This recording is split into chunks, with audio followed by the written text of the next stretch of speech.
Yo. Oh, Hey, what's up, Rashad? what's good? Y'all can't hear me okay? Yep. Yeah, man. Yep. That was perfect Yeah, you timing. We were like getting started, and Mike's like, "Yeah, I'm sure Rashad will hop in." And then like the timer ends, and there he is. Yeah, because as soon as I got on, the countdown started going down. That's why I was boogieing at the end, because I'm like, that's a catchy ass beat. Shoot, I almost freestyle to that. Man, well, it's one of those tunes, I guess. But yeah, hey, welcome everyone to this first Star Wars live stream. I've wanted to kind of cover these movies for a while, but I was kind of waiting for a perfect opportunity, and seems so Ryan's never seen them before. What better what better way to do it? So yeah, so today I'm joined by Ryan, Perez, and Rashad. So yeah, how you doing, fellas? Doing great. All good, man. Good. Awesome. Yeah, definitely three great friends, personal friends as well. So it's cool to do this live stream. So yeah, I'm just going to take it around to my guests very quickly, just to introduce themselves and a little bit about their channel. So yeah, Ryan, do you want to go first? Yes, I'm RWR Reviews. I'm Ryan. I cover all kinds of different movies, screenings, theater stuff, different genres, do Blu-ray hunts. I've been doing some vlogs lately, kind of just a mixed bag of different things, just seeing what people like, I guess. Yeah, sweet, man. And the link to Ryan's channel will be all in the description box below, all my guests as well. Yeah, Ryan's got an awesome channel, grown and pretty not too far from 2K subscribers as well, I believe. So it's awesome, Nice. It's awesome, bro. man. And next, yeah, we'll take it over to Rashad, who you've seen on the channel quite a few times on live streams. Yeah, man. So yeah, Rashad G Reviews. I just want to apologize in advance because I got my little guy next to me. So if you hear occasional coughing or something to get my attention, that's him off screen. So I warned him. I said, son, I could take you to your sister. And he's like, no, I want to go with you. I want to see the live stream. I said, you're not going to hear anything. I have headphones. Oh, I don't want to see it. So now, right before I start the stream, I want to go home with my sister now. I said, too late, buddy. Too late. You was out of gas. Now you have to sit here for 5 hours to wait till we done. So yeah, with that being said, I'm Rashad from Rashad G Reviews. Talk movies, shows, whatever the hell gets in this crazy brain of mine, I put on camera. Hopefully y'all enjoy it, and that's it, and that's all. Awesome. Oh, yeah. Rashad, fantastic personality on YouTube as well. So yeah, definitely go check him out. Link is down below in the description. But last but not least, the king of Star Wars, Perez, take it away, my friend.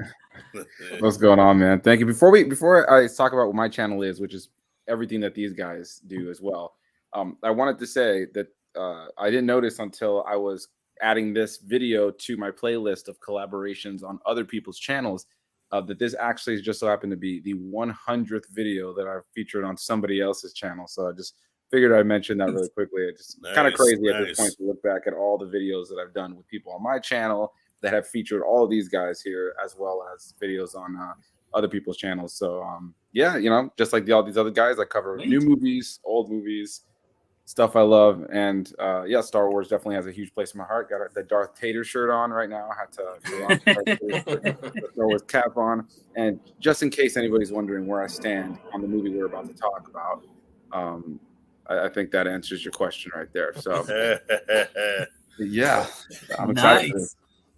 No doubt. Nice. Well, also too, I want to say, man, we gotta give Perez his flowers, man. If it wasn't for this dude right here, we wouldn't be having this stream. We wouldn't, like, half of us wouldn't know each other. So Perez started this whole YouTube community, brought us all together, like-minded people that, like, if it wasn't for y'all, I'd be losing my fucking mind right now because I have nobody around me to nerd out with. So Perez, I want to give you flowers and thank you for bringing us all together, man. You're like the RZA of this shit. So salute, bro. Hey, man, it's been an absolute pleasure getting to know all you guys. And in this last year, I feel like I haven't been doing as many live streams and stuff like that on my own channel. So I'm hoping this year to start continuing that building of the community. You know what I mean? But it's been great. I'm going to take that really quickly before we get to Star Wars and just say, while in my absence of doing a lot of live streams and inviting a lot more people to the group, we've had that core group. Gotta give the flowers over to Mike, who has kind of become, the new champion of bringing in so many new people to the group, including Ryan. I met Ryan through Mike, and you know what I'm saying? Like it's been pretty incredible to see how I brought some people together, and then you guys have all brought so many different people in that we all know now, and it's pretty amazing to see how this group has all kind of grown. Word, yeah, so, enough of the mushy gushy stuff. Let's get to it now. Well, I'm going to kick it off with a great topic in a second, but just before we do, for anyone who's watching live after the fact, we're going to talk full spoilers on the Phantom Menace. So if you've not seen it, get the hell out of here and come back and come join the discussion. So yeah, Star Wars Episode 1, The Phantom Menace, came out in May 19th of 1999, making us all old fossils in this stream. We've got a movie written and directed by George Lucas. The budget for this movie was $115 million. It went on to make $1.027 billion at the box office. Massive cast.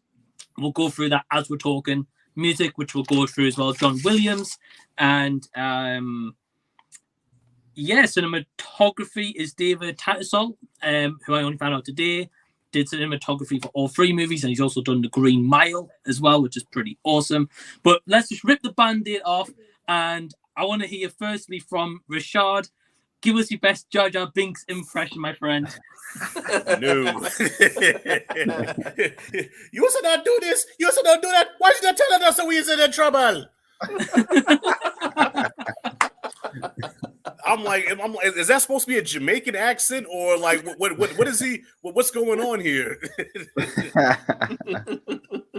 Perez, can you give us a Jar Jar Binks impression? Oh, geez. I don't know if I could top that. I'm going to just leave it at Rashad's right there. Ryan? I can't do that.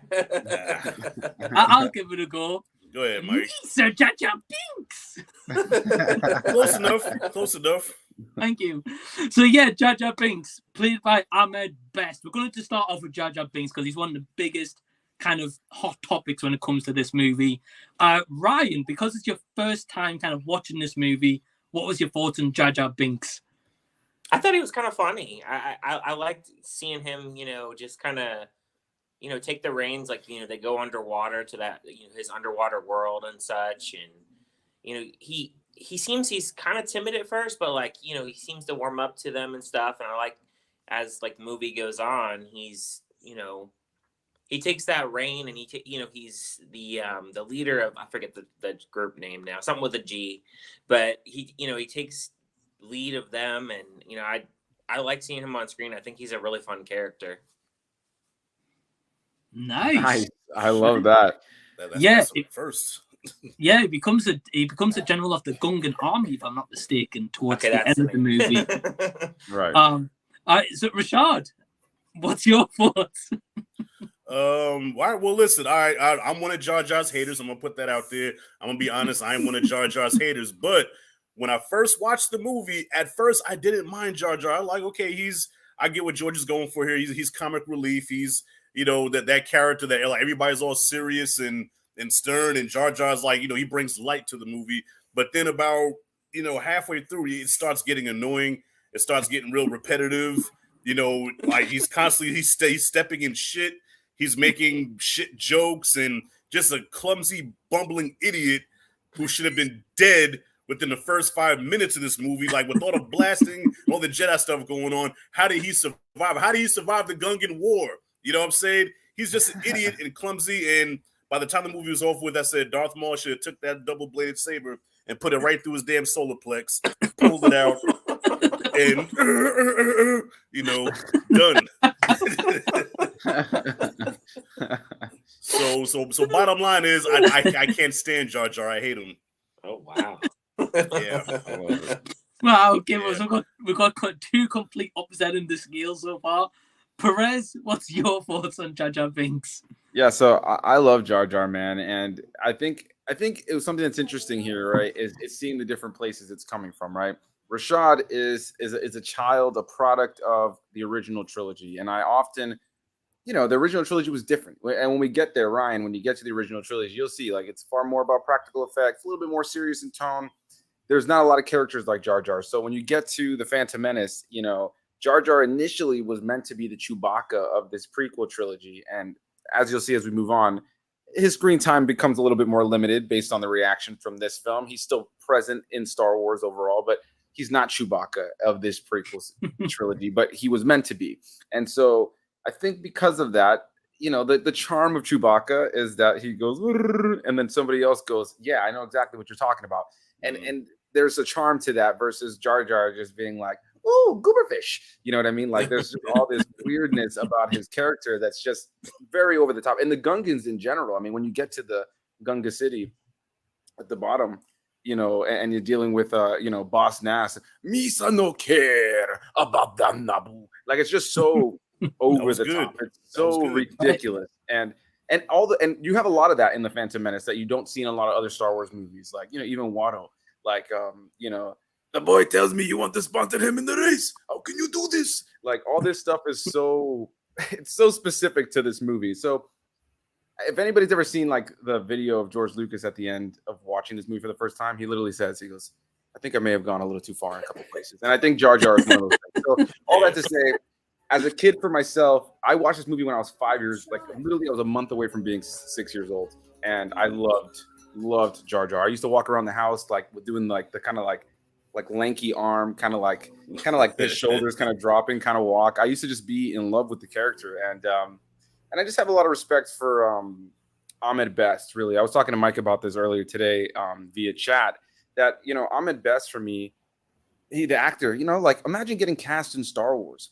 Jar Jar Binks was the first ever motion capture character in a movie. So that's something I feel people don't take into consideration sometimes. They were writing the code for what motion capture was with Jar Jar Binks. And then just a few years later, it would be completely revitalized with Gollum, which is usually the one that people think about as like the first really impressive motion capture character. But I'd like to say that Gollum, you know, that Jar Jar walked so that Gollum can run. And so all that to say, I have a lot of respect for Ahmed Best. You know, here's this tall, lanky black dude that got a role in Star Wars, and Jar Jar Binks is George Lucas is asking him to overplay this big, over-the-top, crazy character, and he did, and it got a lot of negative reception to the point that, you know, you can find a video of it online that I sent to Mike earlier that Ahmed Best was considering jumping off a bridge and killing himself, like legitimately. And a few years ago, I got to see the actor at Star Wars Celebration come out on stage, and everybody gave him a standing ovation, like multiple minute standing ovation. And he was just like in shock. And he started like welling up in tears. And I think all these years later, as goofy as Jar Jar is, and I there's no denying that, there's just something so charming about the character. And I will forever love Jar Jar Binks. Yeah. No, well, respect for that achievement. Yes, respect for the motion capture, you know, what they was able to do with him. And Ahmed Best, I have no problem with him. It was the character that they gave him, you know what I mean? Right. Like, because he did his job and actually exceeded what was expected of him, you know what I'm saying? So shout out to him. But that character was just, oh my goodness. But at the same time, in all fairness, though, I did see this movie when I was like 19. I was like 19 going on 20 when this came out. So if I was maybe a 6-year-old, 7-year-old kid, like my son's age, I probably would appreciate it more, like kind of like the Ewoks, you know, because I saw Return of the Jedi at 3, so the Ewoks was like the greatest thing in the world to me. But I'm pretty sure if I saw it at 20, I'd have been like, get the fuck out of here with those furry things that came and blinked their eyes. Like, what is this? What's going on right now? So, yeah, I'll cut him some slack, you know, because as a kid, I can imagine how you would grow fond of that character. Right. So. And I do want to say really quickly that with all that said, I don't think on a writing level, storytelling level, that Jar Jar should have been a main character. Like, had he been like a character that appeared, had like a moment or something, you know, or maybe he was like on Tatooine for that, you know, 20-something, 30 minutes that were there, then sure. Yeah. But I don't necessarily feel Jar Jar needed to have been a main character. I just, at this point, I would never remove him from the formula that is Star Wars because he's just so fucking weird. Yeah. Agreed. We can agree on that. But well, I'm sure you guys are going to throw it down a little bit later, and I'll just be sat here just waiting. Oh, nah. Rashad and I have talked so much Star Wars. If you really want to see us like just dish it out, it was back when we were still early into talking about Star Wars with each other, and it was specifically, I'd say, The Rise of Skywalker. Like we have like a huge live stream. It was me, him, and Q Reviews, and we spent about like 30 minutes just wondering. Well, I don't want to spoil anything for Ryan, but it was we went crazy in that stream, and I think that at this point, Rashad and I have just come to terms. We're one with the fourth now. We'll just agree to disagree. Well, Q was where Q got on you the worst. Q really got into you when it came to Live Rise of Skywalker. I was sitting back like Michael Jackson eating the popcorn, watching y'all. Yeah, so Yeah, so I mean, we're not going to spoilers for the rest of the Star Wars movies because again, Ryan's not seen them. So as we go along, we'll go along. So we'll try to avoid them. But yeah, so it's definitely a different take of opinion here with Ryan on Jar Jar Binks, Rashad, and Perez. For me, I kind of agree with all you guys in a way. Like I can see why he's annoying. I can see why people wouldn't like the character.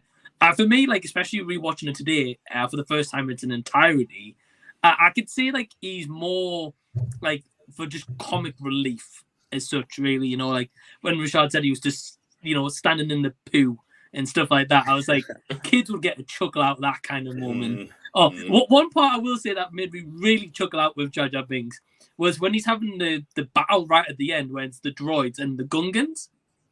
And the Gungan, the droid's getting so close to him, and his body falls off on the ground. And Jar Jar steps on the Gungan and it shoots one of the droids, and then he does it again and it shoots the other droid.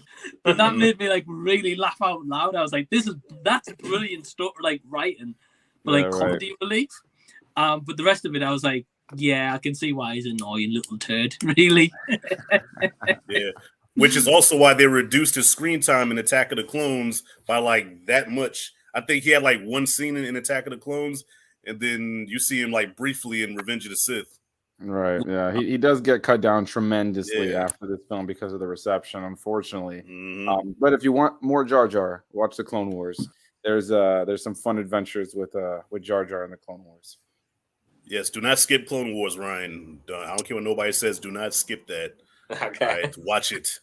It's the best. Mike hasn't seen it either, or Rebels, or any of that. The animated Star Wars is some of the best Star Wars, in my personal opinion, including the Clone Wars and Rebels.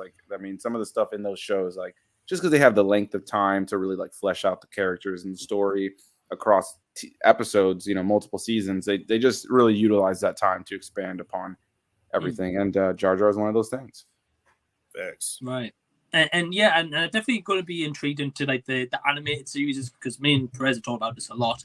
We'll probably get into that a little bit later when we touch on some of the characters. Very quickly before we get into our kind of little next topic here, I've got quite a few comments just very quickly. We've got Lego saying, "Sorry, I won't be able to watch it because his head's not, hurting and he wants to sleep, but he hopes he can watch the next stream." So yeah, thank you, Lego. Always can watch the replay. I've got Jacob Collins saying. This was my introduction to Star Wars. I still have the R2-D2 and the stamps, as well as toys and even a Padmé toothbrush. I still remember watching this on VHS, then DVD, and now Blu-ray. So yeah. Wow, a Padmé toothbrush. That's interesting. Right. So every morning he got to get up and put Padmé in his mouth. That's interesting. A dream come true.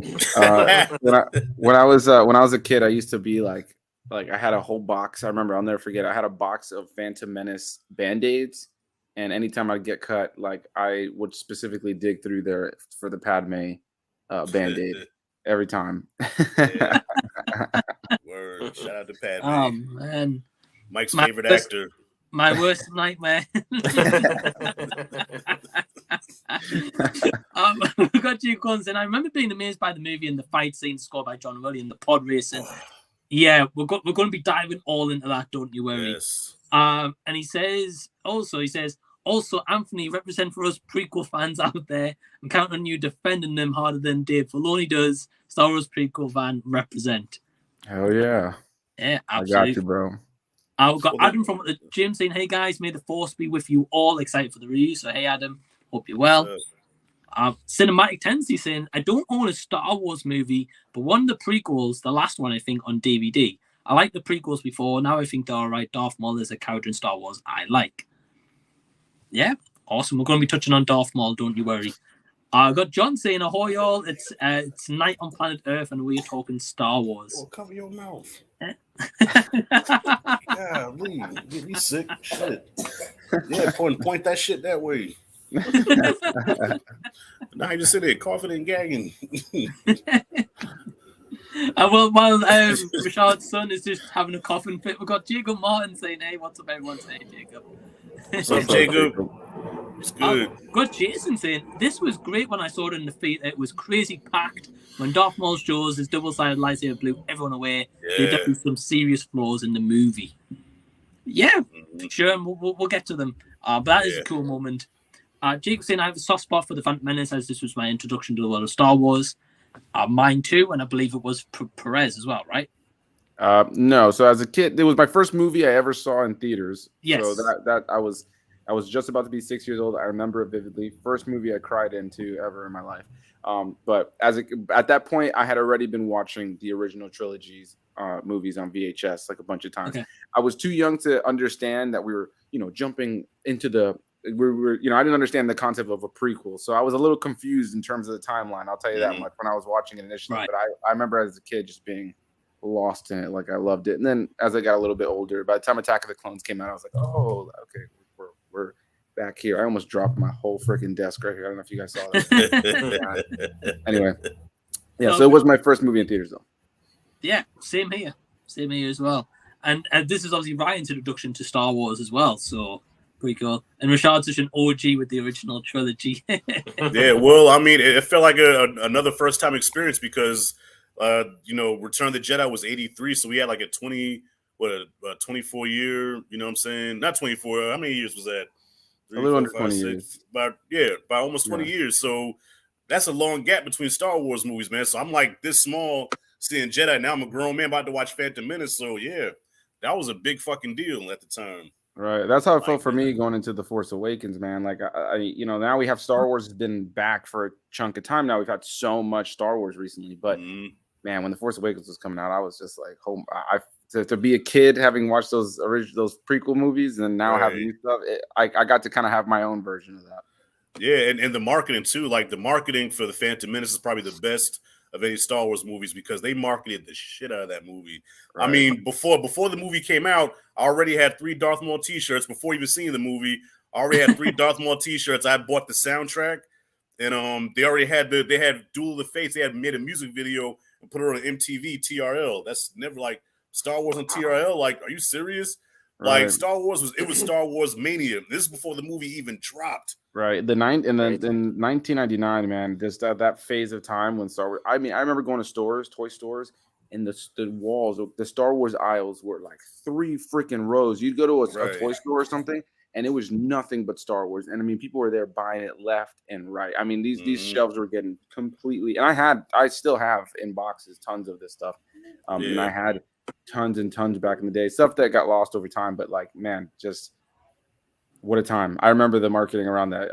Genius. I don't know if you guys can see it over there. In my older videos, I used to have I can't really see it at all, but I have over there an Obi-Wan Kenobi stand-up of Ewan McGregor from this movie that has the Mountain Dew logo in the corner. It's pretty damaged. It's from 1999. My aunt stole it from a local grocery store. And yeah, like I remember they had like the Mountain Dew like line of Mountain Dew was Mountain Dew. Yeah, like Pepsi, all the Pepsi cans. Like there were a bunch of cans, and they all had different characters on it. And I remember my cousin, above their kitchen, they had like a little like ledge, and they had every single one of them. That like every battle droid, every character from this movie. Like the marketing for this movie was pretty crazy. Oh yeah, it was everywhere. You couldn't go anywhere and not see Star Wars. Especially working at Blocks. I worked at Blockbuster at the time. Shows how old I am, and like you could not escape it. Star Wars was everywhere. You go to the bathroom and take a piss. There's something Star Wars in the bathroom. You couldn't escape it. Right. Yeah, I remember some of that Star Wars marketing. I was 9 years old when the movie came out. But I say, especially more recently, within like the last year or so, I've seen like quite a few videos online of like just people like montages they put together of like people rushing out in queues and all the merchandise is available and stuff. So yeah, this movie was like massively hyped. Yeah. Obviously it got a bit of a bad reception, which we'll get into. But yeah, actually, we got. Oh, I'm sorry. Well, I was gonna say actually, nah. At first, it didn't. No. Yeah. At the time, it got a lot of love. Yeah, I got a lot of love at first, and then it was one of those things where as time went on, and the next movies came out, and then the internet became a thing. There was a lot of. I mean, I'm sure there's plenty of people who came out of the theater talking shit, but like. It made $1 billion for a reason. Like, I mean, I remember going I saw the movie probably about like 5 or 6 times in theaters, the Phantom Menace. Same here. One of the times I remember I just like told my dad, let's go over there. We both fell asleep halfway through the movie because we went at like 10 o'clock at night. That was like the 4th or 5th time I'd already seen it in theaters. But yeah, I remember just going, and every time we went for weeks, the theaters were packed. I mean, there was not, and this was a different time in the world. There was no streaming services. There was no VHS was still a thing. Like when the Phantom Menace came out, like I own a DVD and a VHS copy and a Blu-ray copy of the Phantom Menace. It was like I think the Phantom Menace was the final Star Wars film to come out on VHS. So it was just a different time in the world. But yeah, it was packed out and crazy, and so people loved it. But it was one of those things where it's like it started becoming this thing where people afterwards were like, "Oh, I don't know if I really liked it," and then it started getting way more. Well, crap. You know what? I want to piggyback off that, Mike. I'm gonna give the floor back to you, but you know what? I just thought of something really interesting. If not for the internet, people probably would still be in love with Phantom Menace, but the internet could be such a toxic place because all it takes is for like a handful of people to say how bad a movie is, right?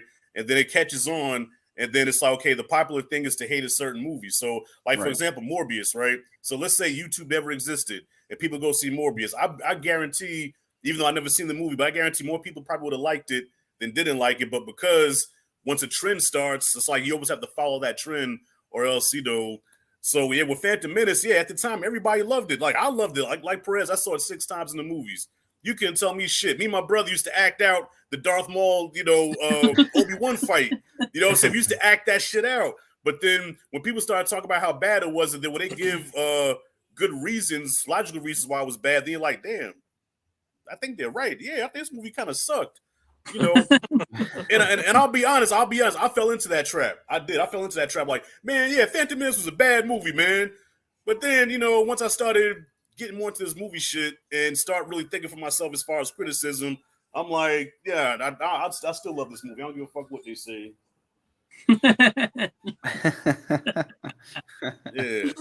But I mean, I don't know if y'all fell victim to that, but I used to fall victim to why a movie? I guess they got a point. It wasn't good. Oh wow, because some people could be brilliant idiots and really give good examples of why something is good or bad, and they convince you like, they're right. No, fuck that. Think for yourselves. Mm-hmm. Right. Well, I mean, I think that's the beauty of film, right? It's like, and like when some people don't like certain things about this movie, it's like I get it. Like, there's definitely criticisms, Jar Jar. Mm-hmm. There's a lot going on. There's a lot of characters. Every so often we're hopping around. I can understand for somebody like Ryan. I've seen this movie a bajillion times. I could tell you this whole movie from beginning to end with no pause. And for somebody like you probably were like, okay, like I can't remember all the names of this place and that place and this person's, cousin and that guy's shoes and that guy's, exactly. It's a lot. Star Wars is one of those things you can't watch it once. You know what I mean? Like you can't watch it once and try to retain it. And I think it's kind of the problem sometimes. Is like sometimes these people don't keep up with these movies a lot of times. They don't really watch them like that many times. So then they'll go see something like, I haven't seen a Star Wars movie in 20 years. I'm going to go watch this one. And they're like, well, it didn't make sense to me. I didn't connect to anything I remember. It's like, what the hell are you going to remember? You only saw the movie once 15 years ago. That doesn't detract from the negatives that people have about this movie. But I do think that people take it to the next level. And I do agree with what Rashad says, that there's just a lot of people who do just kind of go over and beyond with like the online kind of stuff. It's like, I remember that happened a couple years ago too with like Captain Marvel. An enjoyable movie, nothing crazy. It's not one that I like. I'm like, let me pop on it right now. But like, as soon as it came out, it was like, that's the worst movie I've ever made. It's like, listen, I saw all of everybody here's top 10 worst movies of the year. Okay, and every single one of those movies is substantially worse than the Phantom Menace. Facts. 100%. Well, I want to just add in here just a throwback comment from Cinematic Tendency. In 1999, I was working at Pizza Hut, and they had a big cutout of Jar Jar Binks. I took a picture next to it, but I don't know where the photo is. That was another one. Pizza Hut had a massive, little Star Wars prequel campaign, that and Doritos. I remember, I can't tell you how many times I was eating Doritos with Samuel L. Jackson on them, just watching Star Wars. Facts. Well, we're going to be diving into more of that. We've got Anthony's Horror and More. He says, what's up, pimps? We talking about the Phantom Menace. The Phantom Menace is one I grew up with, so I definitely enjoyed it, provided 2 subsequent sequels, which we'll definitely get to, but great hearing your thoughts. So definitely got a lot more comments, but just before we dive into that, do you guys have any last thoughts on Jar Jar Binks before we move on? I love him. Leave Jar Jar alone. He's chilling. He's an underdog. I'll say this: I'm heartbroken with what they've done with Jar Jar Binks, and I won't get into why for the sake of Ryan. But in the current like I said, he's dumbed down in terms of like screen time in the next two movies, but he does play a significant role specifically in Attack of the Clones towards where the rest of the franchise would go. Like Jar Jar plays a big role in the Attack of the Clones with one decision he makes that changes everything moving forward. And unfortunately, with that, years later in the aftermath trilogy of books that takes place in between Return of the Jedi and The Force Awakens, we find out that poor Jar Jar has just kind of become like a street clown, essentially, that only like kids like, and that like people kind of blame him for things and they don't like him. And it's just sad that they did that to Jar Jar. That's all. Art imitating life. Right. He didn't deserve that. Yeah, and then I think the one last thing I want to touch on as well is like what Perez said very quickly is about on my best in the fact that all this negativity led to nearly him ending his life, which are just nuts. And it's crazy to think that like negativity had an effect on someone that way, which kind of leads into the next character this also kind of relates to in a way is a Jake Lloyd who plays. He's gonna go to Jake Lloyd, who plays Anakin Skywalker. So I literally only learned about what happened to him today, and I texted Perez and I was like, I'm heartbroken, man. I was lost for words. Ryan, do you know the story of Jake Lloyd? I do not. All right, so I'll tell a bit of the story, but I'm sure Rashad and Perez probably know more than I do. So essentially, Jake Lloyd, before this movie started, Jingle All the Way with Arnold Schwarzenegger. I can't remember the character's name he plays in that movie, but he's Schwarzenegger's son anyway in that movie, I believe. And so obviously, this role for him was massive, and this was like a big breakout role he was going to have. And he auditioned like I think once every 6 months for 2 years, I think, to get this role of Anakin. And when the movie came out again, I think after a while, it got bad reception, to the point where he was bullied in school, and he then went on to college, and the bullying still kind of resumed when he was in college. And he dropped out after like one semester, I believe. And then pretty much fast forward down the line, he was drink driving, or he was doing drugs and driving. I don't know. And he just had like a massive downfall, and now I think he's in a psych ward with paranoid schizophrenia. Oh my gosh! Which is nuts. Which I think some of it has definitely got Star Wars Phantom Menace to kind of blame for that. And because I mean, like I can't imagine how he felt through school and through college, just constantly getting bullied about performance. Which then he retired from acting 2 years later after getting this like big breakout role. And for me, one thing I'm just going to say right off the bat is I don't think his performance is bad at all in this movie.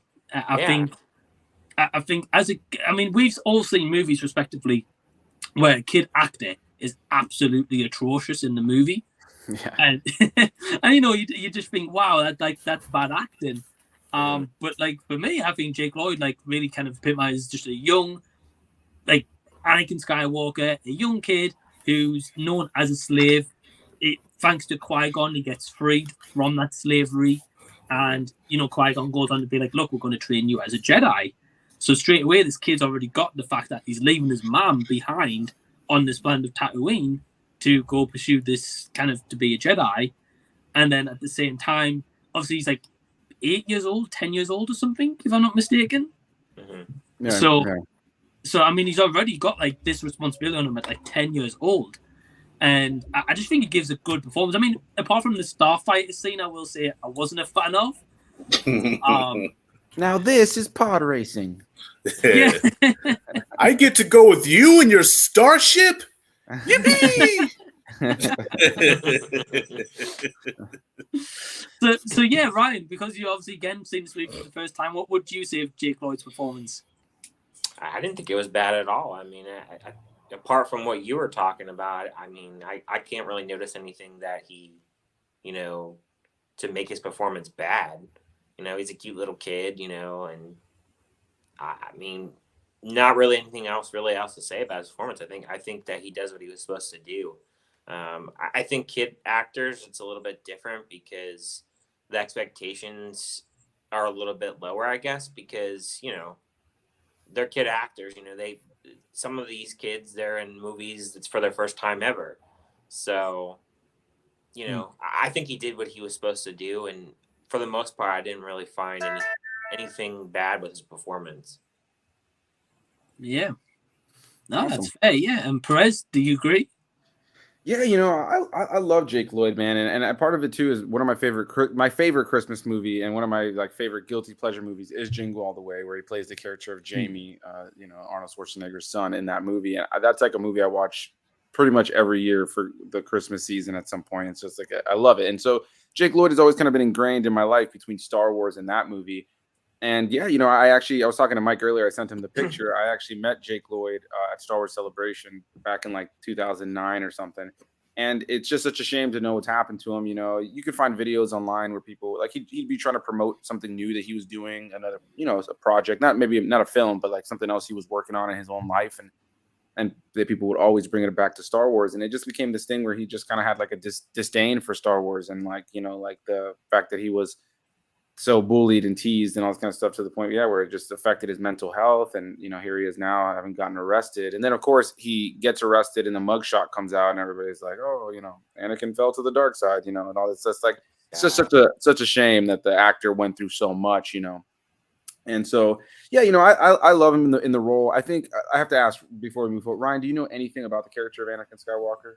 Not forward? Really. To be all right, honest. Perfect. So we'll just leave it at that. We won't talk about anything. We will leave it completely blank. But I think part of the things is, again, these are prequels. So the character, it's one of those things where people have a preconceived notion of who a character is because of the original films.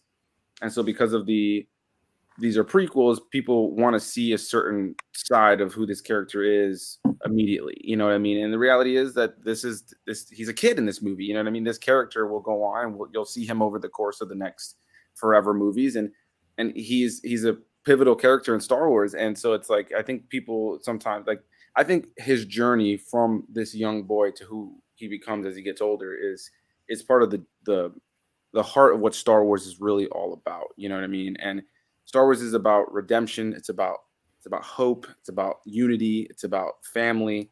And I feel like at the center of that is, I think, what really the center of everything, and with the events that take place in the next few movies, at the center of it is just a nice guy. You know what I mean? And it's a nice, sweet boy. You know what I mean? And I think that Jake Lloyd pulled that off. Yeah, at the end of the day, he got the lines from George. Yippee! Now this is pod racing. Qui-Gon told me to stay in my ship, so that's what I'm gonna do. Yeah, there's just little things like that. That it's that's there you go. Honestly, though, the "Are you an angel?" line, I would Wizard love it. Would never take that away. Would never ever take away the whole this is Wizard, because he does. I don't think Anakin says that though. It's his friend Kitster says that. This is so Wizard, Annie. But I would never take that away, because even in The Mandalorian, and that's just where Star Wars really complements itself. I don't know if anybody remembers in season 2, or not season 2, in the Book of Boba Fett, when the Mandalorian shows up and he gets his new ship, he test drives it, and when he comes around, the person who made the ship for him is like, "Hey, what do you think?" He goes, "Wizard." And if it wasn't for Anakin saying and Kitster saying "Wizard" in this movie, it wouldn't that moment wouldn't have worked. That moment worked because of the silliness of the word wizard in this. And at least that's just the way I see it. And then the "Are you an angel?"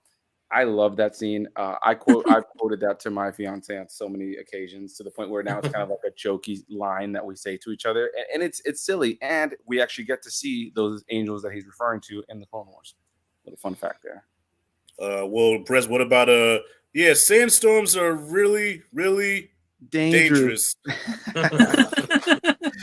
I mean, yeah, listen, I'm not gonna lie. The reality of the situation is George Lucas has a very specific way of writing and directing. And I would argue that some of the better Star Wars movies in the franchise are not directed by George Lucas. I feel like he's better on the writing side of things. So at times, there's just an approach to the way that he would direct things that, could be a little silly, a little bit goofy, but kind of goes back to what I was talking to Mike about earlier. And Rashad, you probably know this, but there's a scene, and this for me it encapsulates what I love about Star Wars. It is perfectly imperfect. And in what's it called? In A New Hope, episode 4, A New Hope, there's a scene where a set of stormtroopers are walking through a doorway, and one of them in the background hits his head on the doorway. He hits his head on the door frame, and that is in the movie still to this day. Yeah. We watch it on Disney Plus, any of the physical releases. that is in the movie. The stormtrooper is walking through the door, and you just hear a thunk. And that was a mistake. The actor who was playing the stormtrooper just couldn't see out of the helmet, and so he hit his head on the doorway. And for years, when you'd go to conventions or things like that, they'd pull it up on the screen as like a joke within Star Wars, something that's really in the movie. And I think for me, it's like that kind of just encapsulates what I love about Star Wars. Is that original film has heart, charm, heroism, excitement, family, all these different things you love about Star Wars, hope. But then it's got this stormtrooper that bumps its head, and it's goofy while also being able to still being wildly entertaining. And so those goofy elements of the Phantom Menace for me just feel integral to what Star Wars is, in my opinion. And I say that while I'm wearing a Mr. Potato Head Darth Vader shirt. Jake Lloyd, let me tell you, his performance was bad, but it wasn't his fault, all right, because he's a child actor, and George Lucas, he'll tell you, George Lucas is not an actor's director, okay?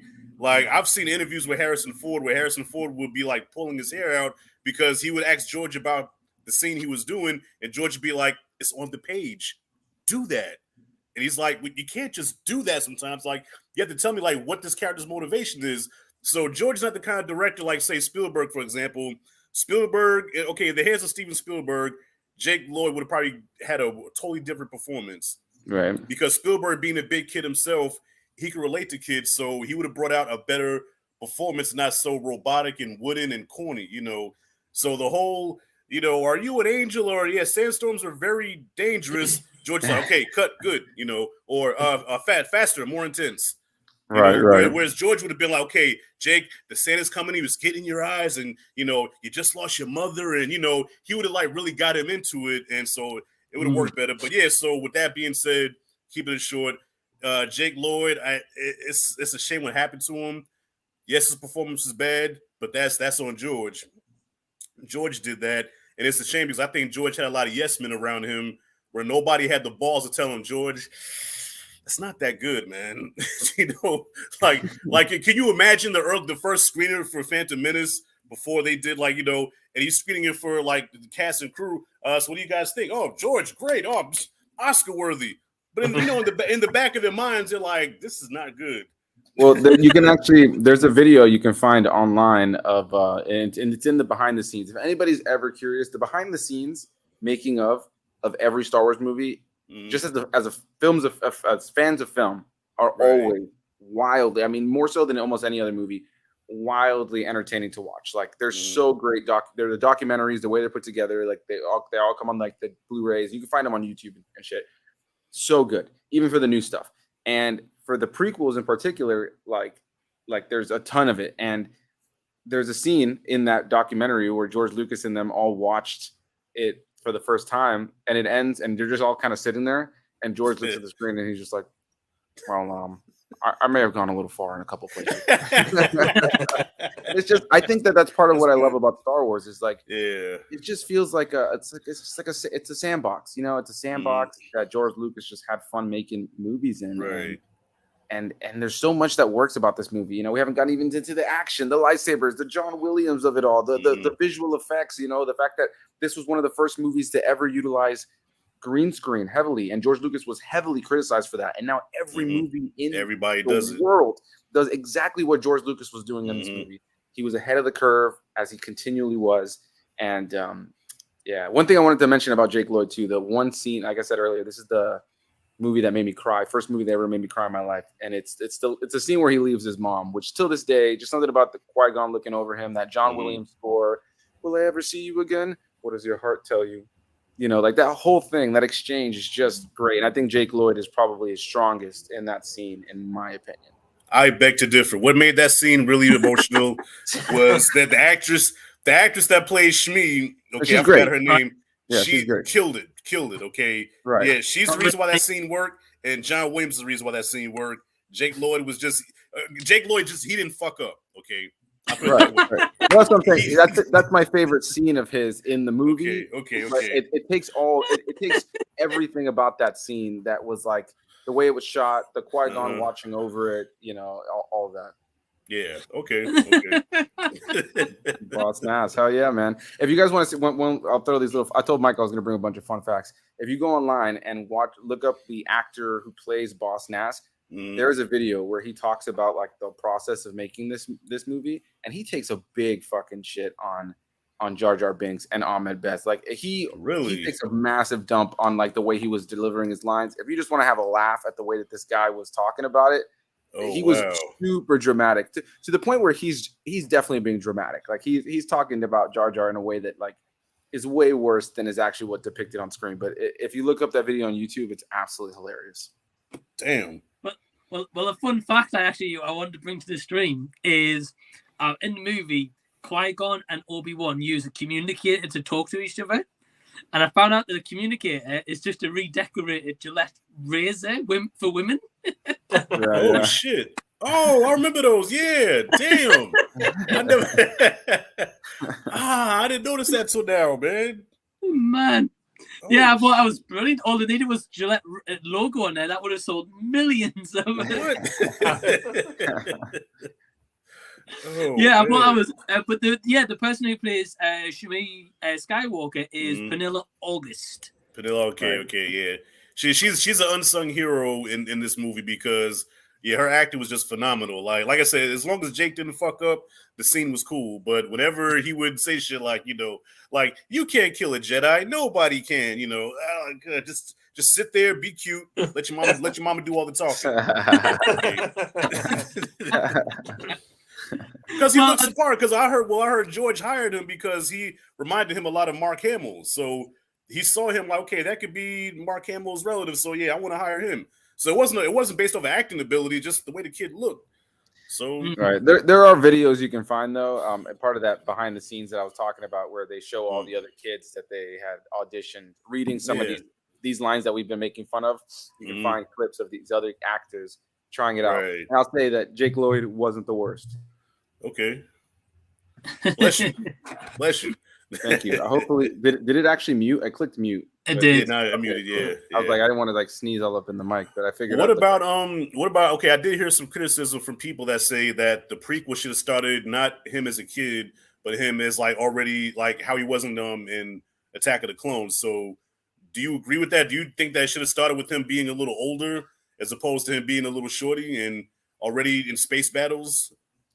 I say personally no, and the only reason for that is because there's people who watch it that way. It's called machete order, where you start with Attack of the Clones, and you like chop real off. Quick, I told you I would show my son like that order, and you got pissed. He was like, "No, do not show it to him like that." You got mad. Well, for me, again, it's like, and it's hard to like. I obviously got to stay within parameters because I don't want to spoil anything for Ryan. But like, I think part of it for me when it comes to the character of Anakin is where his journey goes, and I think like this start of such purity with such a young kid who is just so hopeful in a dark world, along with all the themes that Star Wars has. I just feel like once you've seen the entirety of the saga, this phase in his life is just such a pure one, and I don't know. I know that everybody loves it, but I love that this movie exists. And I was telling Mike earlier, I think part of what makes this movie work is the fact that you have this really establishes the galaxy at this point, the Republic, the Senate. You get to see these things, and as we move into Attack of the Clones, Revenge of the Sith, like I feel like what was established here is you just need it. You just need it. And of course, I would never want to chop off Darth Maul from the series. Who, of course, Ryan, I guess this will be like one of the only, spoilers I give you. It's not really, but like in the Clone Wars animated show that we will not be watching in this run altogether of movies, Darth Maul does return in that show and becomes a pretty significant part of the animated shows. And, like you need this movie for all that kind of stuff to work. And so it's like, it's one of those things, it's kind of like you need that. Right. Yeah, so like me and Ryan have never seen the animated stuff, and you guys have. So it's like it's nice to have that contrast where you guys can be like, "Oh, this happened in the animated series," and expands upon this. Where me and Ryan's like, "Oh, so what happens to Darth Maul in the end of this movie? Is he dead? Is he alive?" Like, right. Yeah. So I'm going to actually hand over to Ryan next. So we've already talked about Anakin, and we've talked about Jar Jar Binks. Ryan, which character would you like to talk about next? I guess talk about Liam Neeson's character a little bit. I guess Qui-Gon, yeah. Qui-Gon Jinn. I actually like him in this role mainly because it's not him and Taken for once. Don't have him saying some cheesy line that I'm gonna go kill you because you kidnapped my family or something. But yeah, I thought he was a really I liked him. I thought he was a strong character. I mean, it sucks that he died, but Yeah. Rest in power, man. Rest in power. I wasn't expecting that in the movie. I was like, oh shit, he died. Yeah. But I do like in the beginning, how they're on the ship and then they're fighting the droids and all that, and they bust out the lightsabers. I'm like, oh, okay, that's where that comes into play, because again, this is new to me. I know about some of these props and all the stuff that they used, but I don't know how it all incorporates. So the opening scene there with him and Obi-Wan and everything, that I thought that was a really strong scene to open it up, and just learning about the government and all that, and just kind of everything that goes into that.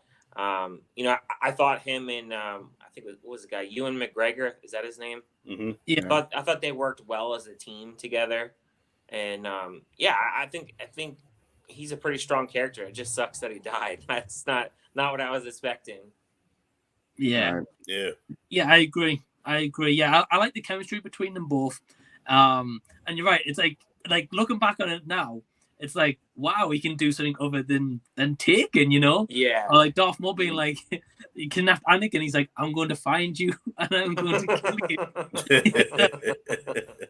So I agree. Yeah, I agree. I think it's great. As an introduction to this first movie, it starts out with him and Obi-Wan going into for this whole government thing that's going on, and just throughout the movie, how their mentorship kind of thing evolves and blossoms, and then eventually him getting Anakin, and then towards the end of the movie, Obi-Wan's now got to look after Anakin, kind of thing, because of Qui-Gon's kind of promise and stuff, which we'll get into very shortly about the battle as well with them two and Darth Maul, which is the highlight of the movie, I think, for a lot of people. But yeah, Qui-Gon for me, cool character. Jason has says here, Qui-Gon the only character to get killed by a lightsaber. Okay. I mean, there's definitely been plenty that have been killed by lightsabers. I was about to say, wait, is that true? No. I think he's just referring to the amount of characters that have been stabbed by lightsabers and still survive or come back. Like I was just talking about Darth Maul. Homeboy gets chopped in half, falls a million stories. Spoiler, in the animated show, he does return, and they give you a fantasy sci-fi. Uh-oh. I think he froze. Yeah. Happens to me all the time. He'll be back. well, Rashad, for his return. There he is. Oh, shit. Oh, he's buffering. Well, I wonder if Rashad, I was just going to say, while we're waiting for Perez, do you want to go? Yeah, sure. Actually, Qui-Gon is one of my favorite Jedi. Can you hear me? Oh, yeah, Perez, we lost you for a second, bro. Yeah, it is weird because I saw you guys, the screen for me, I was totally fine on this side. I was talking, and then I just hear you guys going, "Oh, we lost them," and I'm just like, "Oh, damn." Yeah. My bad. I don't even remember what the last thing I was saying was. Yeah, happens to me all the time, bro. I'll be saying this going on, and people done moved on without me. Right. Gotta love technology. Gotta love StreamYard, man. Hey, Q, what's up? What's up, Q? But yeah, like I was saying, Qui-Gon is one of my favorite Jedi just because he's that one Jedi that's not a tight ass. Like Jedi for the most part are just all uptight and real serious and just kind of boring. You know what I mean? The Jedi have no fun. I mean, even though we're supposed to like them because they're the good guys, but the Sith are evil. They enjoy being evil. They laugh about being evil. But the Jedi are just uptight fucking Shaolin monks. And Qui-Gon is he's a monk, but he has personality. He's a rebel. He's a rebel among his peers. And like Obi-Wan told him, look, if only you would be cool, you'd be on the council. And he's like, I don't give a fuck about that. I don't want to be on no council. Look, we're gonna train this boy. and that's it. Like, I don't want to hear nothing more. That's it, and that's all. You know, so yeah. Qui-Gon to me is one of my favorite Jedi. I mean, he's probably my second favorite Jedi besides Obi-Wan. Because Obi-Wan, even though he could be a serious tight ass too, but I think because Qui-Gon was his master, he took some of Qui-Gon's ways as far as like, kind of, being his own person and not really falling 100% into the Jedi, to the Jedi role. So I fucks with Qui-Gon. Yeah, Right. I think Qui-Gon's also like another big reason as to why Jake Lloyd's Anakin works as well. Like the chemistry that they developed throughout the movie and the build up and like how he like respects the mom and stuff as well, and it builds that relationship when he frees Anakin. But yeah, Perez, I know you're kind of halfway through your kind of statement about Qui-Gon. No, yeah, you're good. I was just saying that Qui-Gon was not the only one who was killed by a lightsaber. But yeah, so as far as the character of Qui-Gon, number one, as far as Liam Neeson, love the performance, always have. There's something about it that even just looking across, like as an actor, across his filmography, it's easily one of the best roles and one of the most unique roles that he has. And maybe this isn't the best movie singularly that he's in, you know what I mean? If you're trying to look at everything that he's been in, you know what I mean? Things like Schindler's List and stuff like that. But like, as far as what's it called? Land Softly. Yeah, right, exactly. Yeah, that's one of those things with Maul is like they I'll tell you this, like for the amount of character that he lacks in this movie beyond looking badass and cool, I mean, it is quadrupled in the Clone Wars and stuff like that, where he becomes one of the best written villains in all of Star Wars, like all of Star Wars. But as far as Qui-Gon goes, yeah, for me, I'd have to say he's easily in my top 3 Jedi characters. And I think what I love about Qui-Gon, even though he's so short-lived in comparison to the other Jedi characters, is he's one of the most Jedi. Something we'll see across this prequel era, and something that's beautiful about Star Wars is being able to dive into the different eras. Right now, we're like a lot of the books and stuff have been dealing on the High Republic that kind of takes place a few hundred years prior to the events of this movie. And then there's the Old Republic that's way before that. And the Jedi were different back then, and like in the High Republic era, we're seeing them more almost like Indiana Jones type of characters, where they're like more adventurers. They still have that Shaolin monk kind of element to them, but they're far more adventurers. They're far more explorative in general in their life. And so when it comes to this era, we're seeing them in this little window of time where politics kind of have Jedi by the balls. And a lot of people are in positions of power in the Jedi world because of the fact that they kind of play ball. And they kind of like, stick to the rules. Like George Lucas is always kind of taken from politics and religion to kind of build what the Jedi as a organization is all about. And so there's definitely those negatives that you see in a lot of corrupt religion and stuff like that we'll start to unfold and see. And the things that just blinded the Jedi to what's going to come in the next few movies because of them just being so sure of themselves.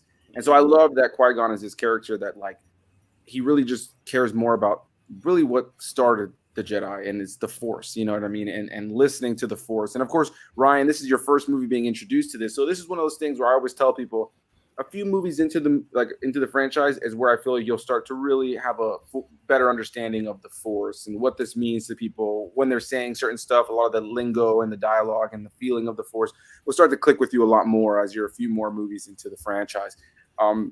And I think one of the downsides, like I love showing people Star Wars like this with the prequels first, and then because you can just watch it kind of like a TV show, like chronologically. But one of the things that we hear, one of the best introductions of the Force is in A New Hope, when Ben Kenobi explains it as an energy field that's created, like that's connected to all living things, and it binds us, it goes through us, and all this kind of stuff. So the idea is that everybody has the Force, including somebody like Jar Jar. Like technically Jar Jar has the Force because he has life. So he has the life force within him. Not everybody can tap into it. Not everybody can be a Jedi. So we don't got Jar Jar out here using the Force. But that's kind of what I love about it is there's this spirituality about it all. So when it comes to the character of Qui-Gon, his care for the Force more so than the Jedi and their ways of doing things is really what I've always loved about the character. And for anybody, again, who is really interested in the character of Qui-Gon, as you dive into the Clone Wars and different things like that, they did use flashbacks and different things like that to expand upon his character in pretty cool ways. And Liam Neeson does return to voice the character, which is pretty great. Wow. Pause. I have to go walk my son out real quick to his mom, so I'll be right back. All right. No problem. But yeah, so I mean, Qui-Gon, yeah, definitely likable character. It's cool that in the Clone Wars they touch on him a little bit more.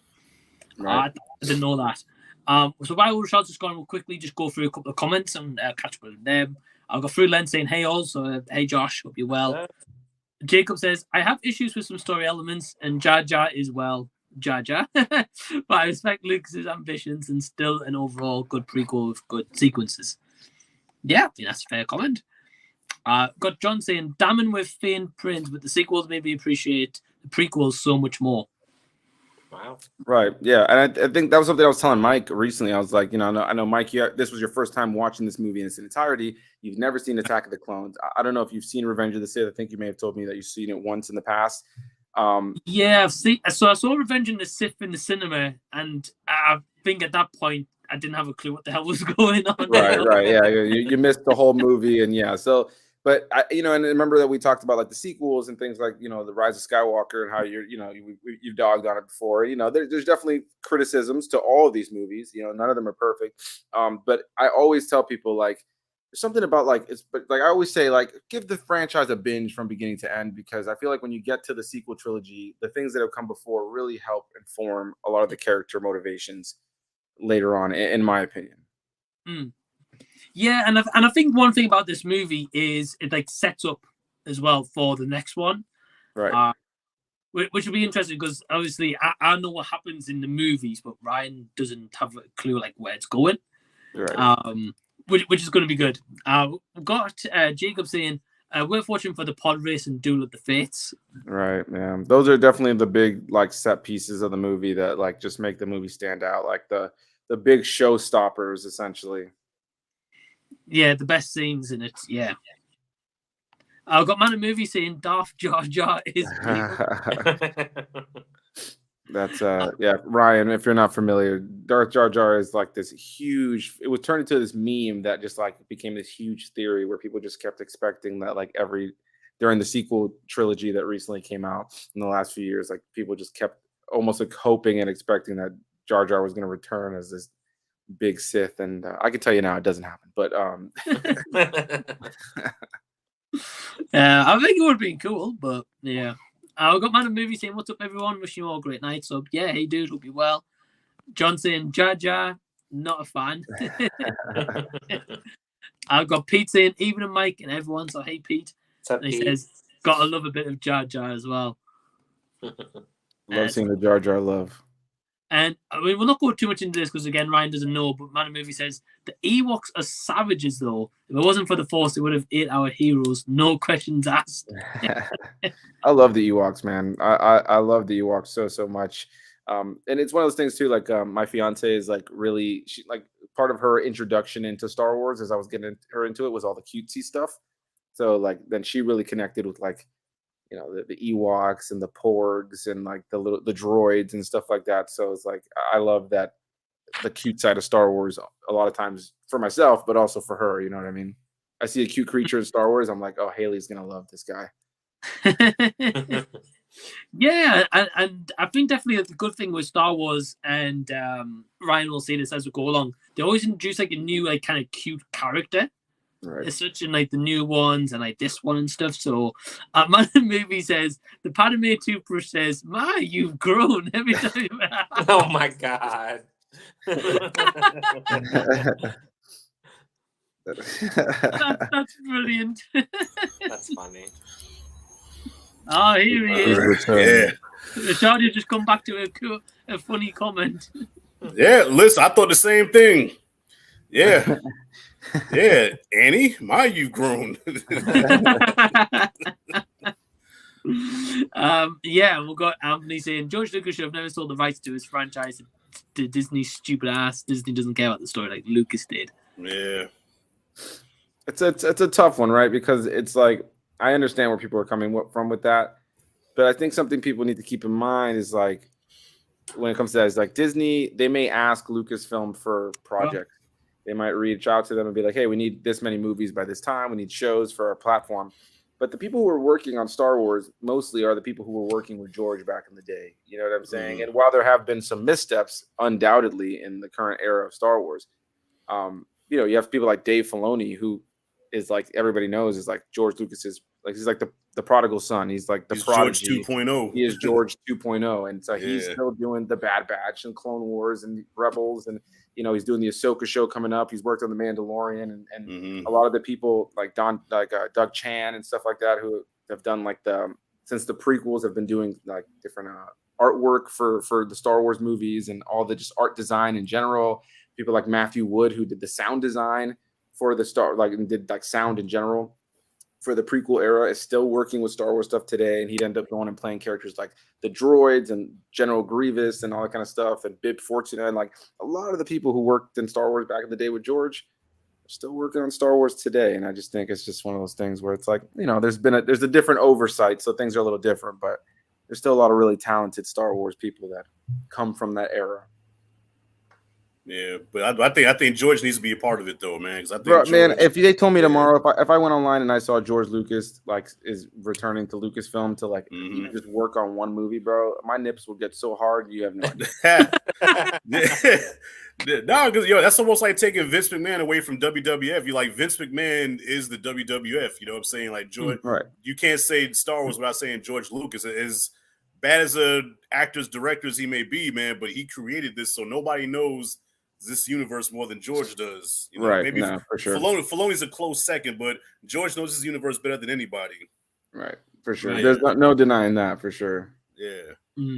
Yeah, definitely. And I mean, I'm into the kind of discussion, and I think like an interesting take here. So first we've got Rob saying, "What's up?" So hey, Rob. What's up, Rob? Thanks for getting my pressure up with that last review we did. Yeah, I was on Rob's channel, and we reviewed a movie called Mandingo with former heavyweight champion Ken Norton. And first time watching it, and that movie got my pressure up like you wouldn't believe. Okay, my face got so red you would think I was a white dude for a second, like turning red. That's how mad I got. Oh wow. Yeah. I haven't seen that review. I'm gonna have to watch it. God, had to take a pressure pill.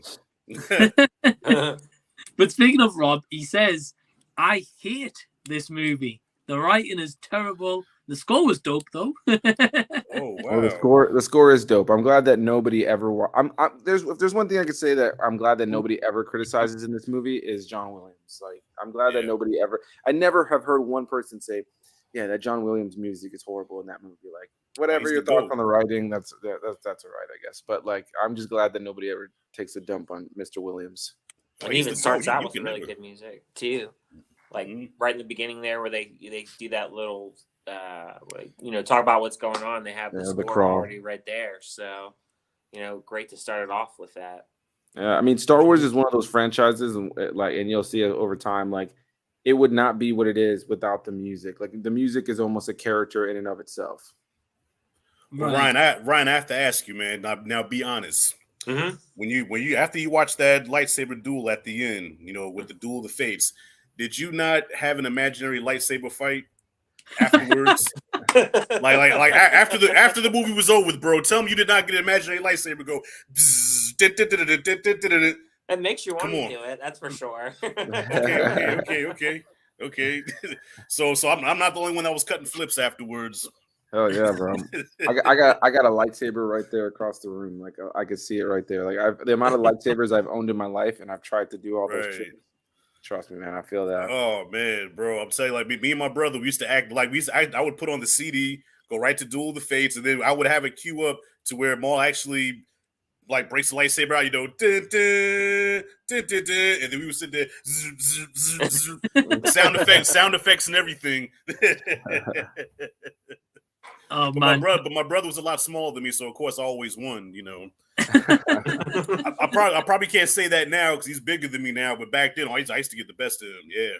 So in my multiverse, Darth Maul always won. Man, that the score is so iconic, and that song, just like that sequence of everything that's going on as well, it's just so good. Mm-hmm. And like one thing that actually like really gave me chills when I was watching it today, and I actually rewound it back, is, and we'll get into the character now, I guess, is when Padmé and her kind of guards and stuff like that are about to go out the room, and then the double doors just open like that, and Maul is just stood there. Yeah. Oh man, I had chills in that moment. I was like, I wish this guy was built up more before this point, But when he was stood at that point, I was like, shit. I was like, they're fucked, you know? So badass, man. Like the music elevates it, just his look. Because you gotta think, Ray Park is only like 5'8", so he's not a big guy. Right. But just the way they had the character look, and then the music made him look bigger than what he was. Because I'm pretty sure if we stood next to him, be like, "That's Darth Maul." Yeah. Right. You know, and he's such a nice guy. Like, so for something that people don't know is that like Ray Park, like I've met him a few times and I've seen him at tons of conventions. Like he's like Rashad said, he's not a huge guy. He's a martial artist, so he's like a really talented guy. And a lot of times he'll do those stunts for people at conventions. He'll grab people's lightsabers and like put on a show with like the Darth Maul lightsaber and stuff. But he's such a sweet guy, and he's he's from England, so he's got like this nice like kind of like bright voice, and his voice just wasn't working for the character. So they actually had to dub over his voice for the show, and I'm sorry, for the movie. They had to use a different actor to play his voice because he just wasn't able to give off. He had the menacing look, but he just didn't have the menacing voice. That sounds so familiar. That's happened before in Star Wars, hasn't it? Right. They'll end up doing the exact same thing with Darth Vader and many other characters, to be honest. Yeah. It's kind of the one of the coolest things about Star Wars is sometimes like one character and everything that makes who they are comes from 2 or 3 people. 2 or 3 different people, but it works, man. Because Maul, I think Maul only has like maybe 10 minutes of screen time in this movie. So out of 2 hours, you had like 10, like maybe 12 minutes of screen time, and he's the most memorable part of the movie. Right. You know, that just goes to show. And Ray Park is just a crazy talented guy. For anybody else who's like, just from other movies, fun facts, he also played Toad in the first X-Men movie.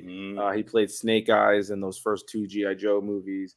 He was in that show Heroes back in the day. And he's also been tons and tons of stunt guys and martial arts characters in movies like Mortal Kombat Annihilation, which is terrible, but he was cool in that. Wasn't he also the Headless Horseman in Sleepy Hollow, right? He was the Headless Horseman in Sleepy Hollow. Yeah. So he's done a lot of really cool roles like that, and he's another cool one to watch, like the behind the scenes of like them putting him in the makeup and stuff like that, and the multiple hours that it took. I love Darth Maul. I have I don't know if you guys can see it right here, but I got Darth Maul outline right here that I'm currently working on. Oh yeah. Okay.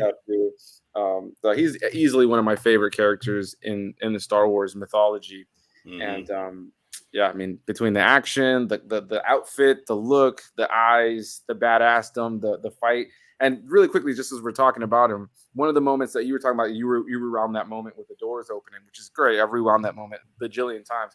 But the one moment that I always rewind, and I can never get tired of, is after Qui-Gon has been killed and the shield finally opens for Obi-Wan to get in there. Yeah. That quick, like 15, 20 seconds of Darth Maul, like the fast-paced lightsaber combat that's there, where Obi-Wan is like, he like goes behind his head and everything. Like, it's just so clean. The choreography and that entire lightsaber battle is so fast-paced and just beautiful to watch, and I never get tired of it. That moment specifically, though, where Obi-Wan finally is able to come out from that ray shield, top tier.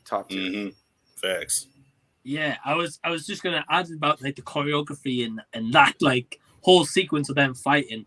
It's just like I can't imagine how long it took to, because as you said, like Ray Park kind of background in martial arts, he's used to that kind of movement style in a way, whereas Liam Neeson and Obi-Wan actors, they have to learn that from like stunt teams and stuff like that, and choreography teachers or whatever they use. Right. Well, I heard Ewan McGregor's a pretty good swordsman, though. Like, they say he's pretty good with the, I guess fencing or whatever, sword fighting or whatever the hell, know. Yeah, and then he would go on to be incredible in the next 2 movies. Ewan McGregor would go on, like any of the behind the scenes stuff you see with him, and specifically with him and Hayden Christensen for the next 2 movies, who plays the older Anakin. Man, just seeing the behind the scenes of all the hours and weeks and months that they train together to get these scenes down is just crazy. Crazy. It's great to see like how it starts with them, like, in a white sweaty t-shirt and some, worn out jeans, to like them on set in the costumes with the special effects being done. It's pretty insane to see how the process starts and how it ends up looking in the movie. Well, I don't know if you talked about Ewan McGregor yet, but yeah, even him as Obi-Wan, like with a character like Obi-Wan as iconic as he is, it's so easy to diss the new character, the new actor playing him. Like, for example, the guy that played Han Solo, fuck out of here. Never bought it. Never bought it. I never will buy it. Okay, but when you see Ewan McGregor as Obi-Wan, he has the mannerisms, the cadence, the voice. You know what I'm saying? Like, I'm like, yo, that's even though he doesn't look like Alec Guinness, but I'm like, yo, that's Obi-Wan. That's Obi-Wan Kenobi. In each movie that goes, I'm like, I forget about Alec Guinness a little bit. To me, Ewan McGregor is like the definitive Obi-Wan Kenobi. You know, that's how well he played that character. Yeah, it's one of those things where the Obi-Wan of this era, of the prequel era specifically, ended up kind of like you said, becoming like, I mean, when people think of Obi-Wan, they think of old Obi-Wan, they think of, you know, like, and we won't get into spoilers because of Ryan, but like, you know, like we think of the original Obi-Wan Kenobi. So to see him younger, like, yeah, it's like amazing. Ewan McGregor, the cadence of the voice, the accent that he puts on, like everything, just it's so what Alec Guinness did in that original film. Right. But since then, now, like, you know, at the end of the day, old Obi-Wan, we only spend so much time with him in those original 3 films. Yeah. And now we've had we have the 3 movies that, you know, that we're about to, you know, that we're talking about right now with these prequel movies with Ewan McGregor. Then there's the Obi-Wan Kenobi series where Ewan McGregor comes back to give us the in-between episodes 3 and 4.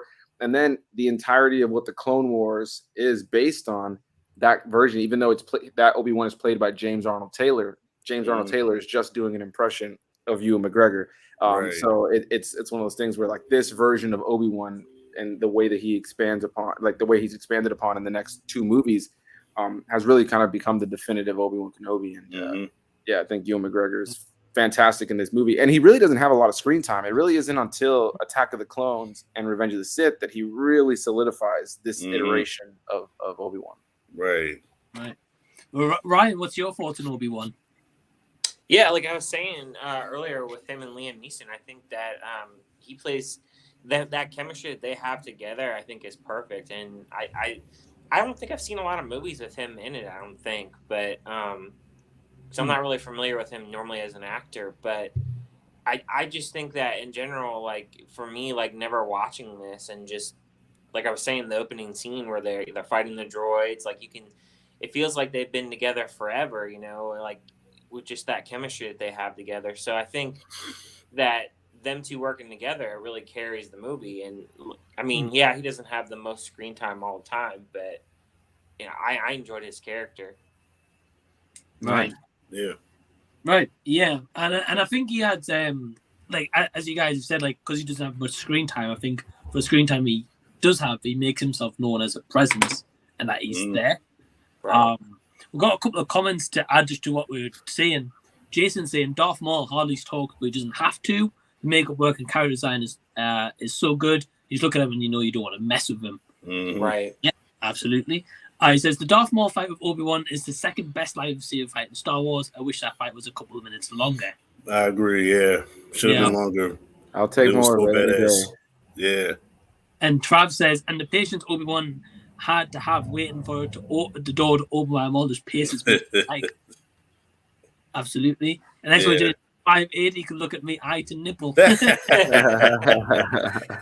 I think he's around. I don't think he's taller than 5'8", man. I think he's Perez. You've seen him in person. He's about like 5'7", 5'8", right? He's a pretty short guy. Like, he's not like a, you know, like super small or anything, but he's a fairly small guy.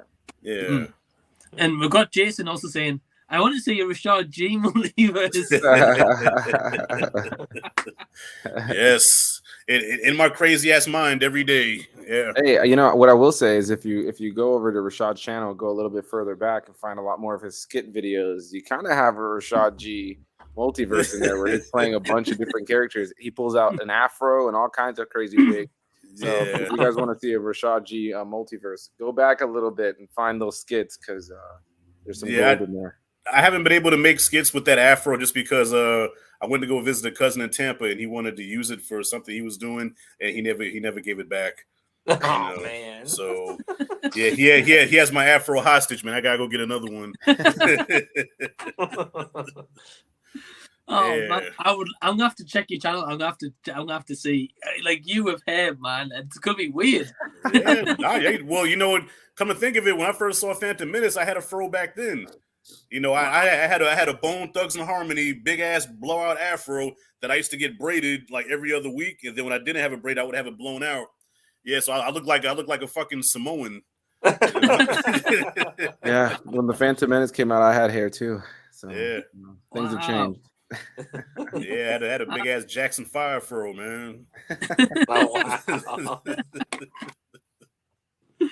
Wow, man. Yeah. And then here we are, 2023, talking about the Phantom Menace. You know, time flies, man. Yeah, time flies. Like because back then I'm like anxious, like, damn, I want to see the next two movies. Like, this is gonna take forever for those movies to come out, and here it is, 20 plus years later. You know, like the last movie came out 2 days after my daughter was born, and my daughter she'll be 18 in May.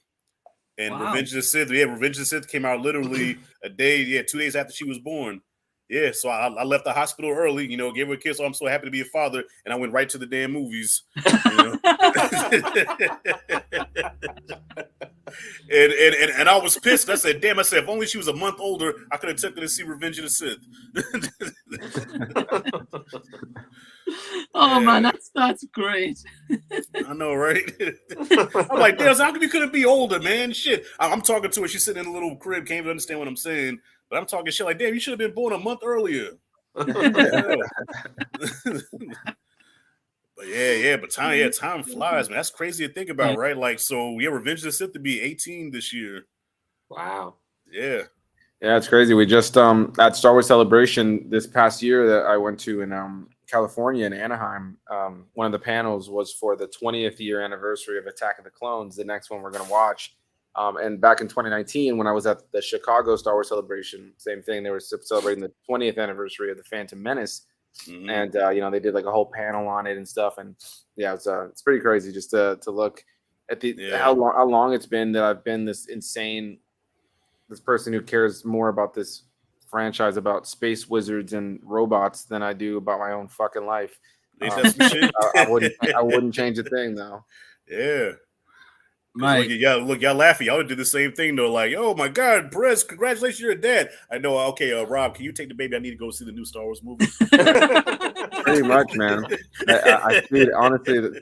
Stuff like that. When it comes to seeing a movie like that, there's always been like an underlying anxiety that something's gonna happen, that I'm gonna have to leave this movie. Like even something like outside of Star Wars. Like I remember going to see Endgame, and I remember saying, if anything happens that I need to like leave during this movie, I'm gonna lose my mind. Like, so if it was a Star Wars movie, I would just cry. I would just cry, knowing everybody else is watching it, like, and I'm just having to deal with a kid being born or something. No, I'm just kidding, but I definitely understand. I know that happened to my dad in 1993 when I know this is off topic slightly, but 1993 when I was born in June, and when we just came out. And 93, right? Jurassic Park. So Jurassic Park just celebrated its 30th anniversary. My mom had a labor scare, and my dad was literally had tickets, was at the movie theaters. If I remember the story correctly, with some friends, and had to leave thinking that I was going to be born early, and it turned out it was a Wait a minute. So your pops had to leave JP1 to go see about your ass. Yeah, and then I didn't come for another few months. Oh wow. Well, I know he was mad as shit. Yeah, from what I understand, he wasn't happy about it. Don't blame him. So I'd be pissed too. Well, you know what? I got a real quick story, man. I promise, real quick. Same thing happened to me, but so here's what happened. I went to go see Into the Spider-Verse, right? And it was raining outside, so I'm sitting there watching the movie, right, enjoying the shit out of it. My baby mama texts me, "Hey, I'm not gonna be able to get Renaya. Can you go get her?" I'm like, "I'm in the movies. What are you talking about?" And she's like, "Well, my car's broke down and I got no way to get her, and she's at school. Can you please go get her?" I'm like, "I'm in the fucking movies. How you expect me to get out?"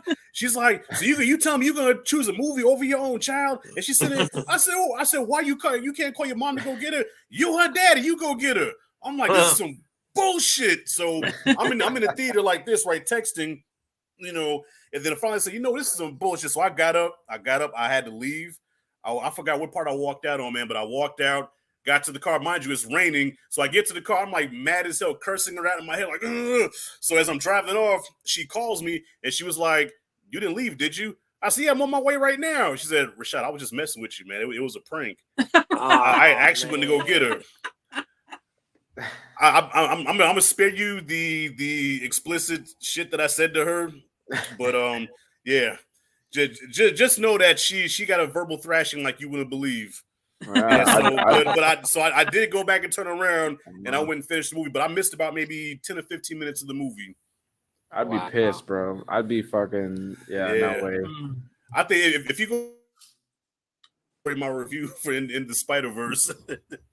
that they had to get up and leave, man. Yeah.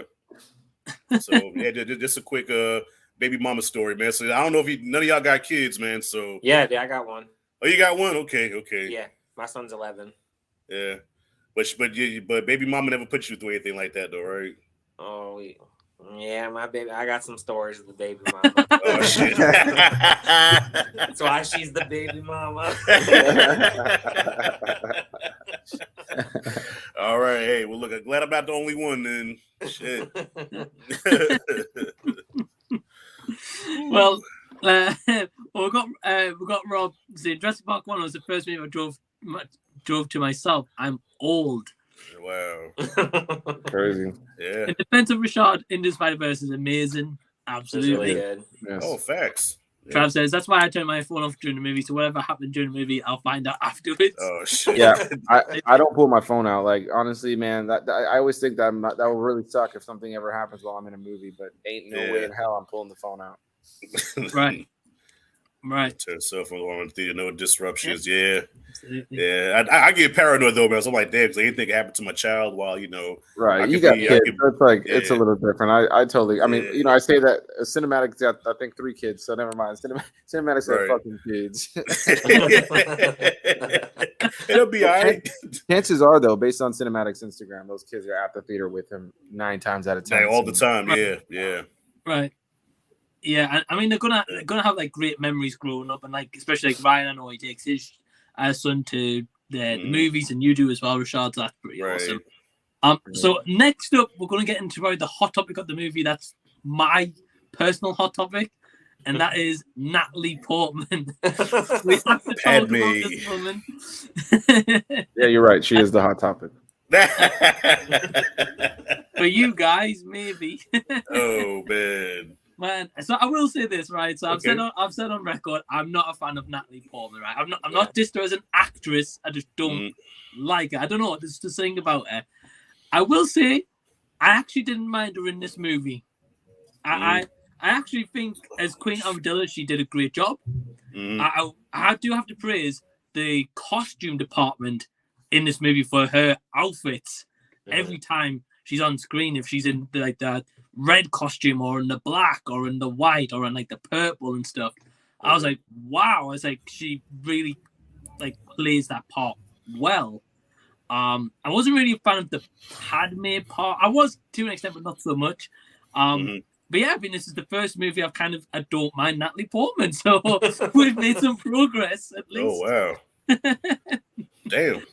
But yeah, I thought as Queen Amidala, she did a good job though. Yeah, we'll say that. Ryan, what do you think? Yeah, I agree. Like that's kind of like what I was thinking when I was watching the movie. I said, I bet you Mike's having a grand old time with Natalie Portman. But I mean, I don't know how old she was in this movie. I think was she just pretty much she was like 16. Yeah, I think she was like 16 playing a 4. She was playing a 14-year-old. Yeah. Okay. Right. So she's a teenager. The character herself is a teenager too. Yeah, I mean, I like that she was playing 2 different characters in the movie. I thought they did a really good job with like her makeup and just like you were saying, like the costumes. Thank you, Trav. Too. I feel the same way about her, Mike. Yeah, I was gonna say I think they did a really good job with like her makeup and just like how they presented her, and I like that she played 2 different characters as well. Right. because my wife watched a little bit with me like in parts too, and she's like, that's Natalie Portman. I'm like, yeah, I know it's Natalie Portman.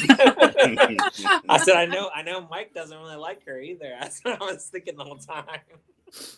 Well, fun fact on that though, for anybody who doesn't know, the actress who was playing her decoy in those scenes is Keira Knightley, which at the time was not really who she is today, but was also commonly said that she would look like a doppelganger of Natalie Portman at the time.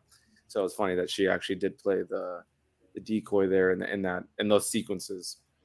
Did not know that. Yeah, I read up on that before the live stream. I was like, wow, Keira Knightley, I didn't expect that. I remember I did on a cruise ship a few years back that I went on with Haley. They had Star Wars trivia, and I got I won, and I got every question right except for one. And the guy actually got it wrong. The answer was Keira Knightley. The question was who was the decoy? I said Keira Knightley, and for some reason the guy said Natalie Portman, which made no sense. Like the guy who was running the trivia. And I talked to him about it afterwards, and he was like, "Yeah, I think it's a mistake." But I still won, so it didn't matter. I only got one wrong. Do y'all hear any background music on your end from my camera? Because my neighbor likes to play his merengue outside very loud, and so if you hear some loud merengue, that's my neighbor outside. I apologize. I hope it's not distracting. No, we're good, man. Yeah, man, you good. You good. Okay, cool. But yeah, so I mean, Natalie Portman didn't mind in this movie. I will say, if it's Melissa McCarthy in a future movie, I ain't watching it. I mean, come on, bro. How are you going to compare Melissa McCarthy and Natalie Portman? Yeah, it's just two different perspectives, opposite ends there. Different. That's just disrespect. I mean, so Mike, is it her voice? Is it her small stature? Is it the eyes? Like, what is it? What is it about Natalie Portman that irks you so much? And I don't know. I just think for me, she's just got like an annoying face. I don't know what it is. I think it's that. Oh wow. I just want to punch you in the face. I don't know why, but I just want to hit you. Mike, the next time you visit Florida, if you get a cut, I'm not giving you any of my Padmé. Hey. Actually, we should probably drug Mike and like put a Natalie Portman toothbrush in his mouth and take a picture of him with it. And post it on Facebook. Oh, Mike, how you have grown. Oh shit. Oh man. Damn. Yeah, I don't know. I don't know. Just something just about Natalie Portman I'm just not a fan of. That's all. Maybe as I see her in more movies, maybe my opinion might change. But at least I've made a start, guys. That's what I would say. I'll take it. Right. But yeah, so I mean, Ryan was a fan. I'm assuming Perez RWR, you guys like Natalie Portman in this movie? Of course, yeah. Yeah, she reminded me of Princess Leia. You know, like the predecessor of Princess Leia. You know, I mean, she's badass and she's a leader, speaks her mind. She's everything that you can tell where Leia gets her shit from, and I'm like, okay, I thought she played it well. And even the dude playing a dual role, what I'm saying? I guess that was supposed to be like the big reveal where it's like, what? They're two different people? Oh my God, that's the biggest thing that happened since we found out. Another twist that happened in Star Wars, which I almost spoiled. I caught myself. Yeah.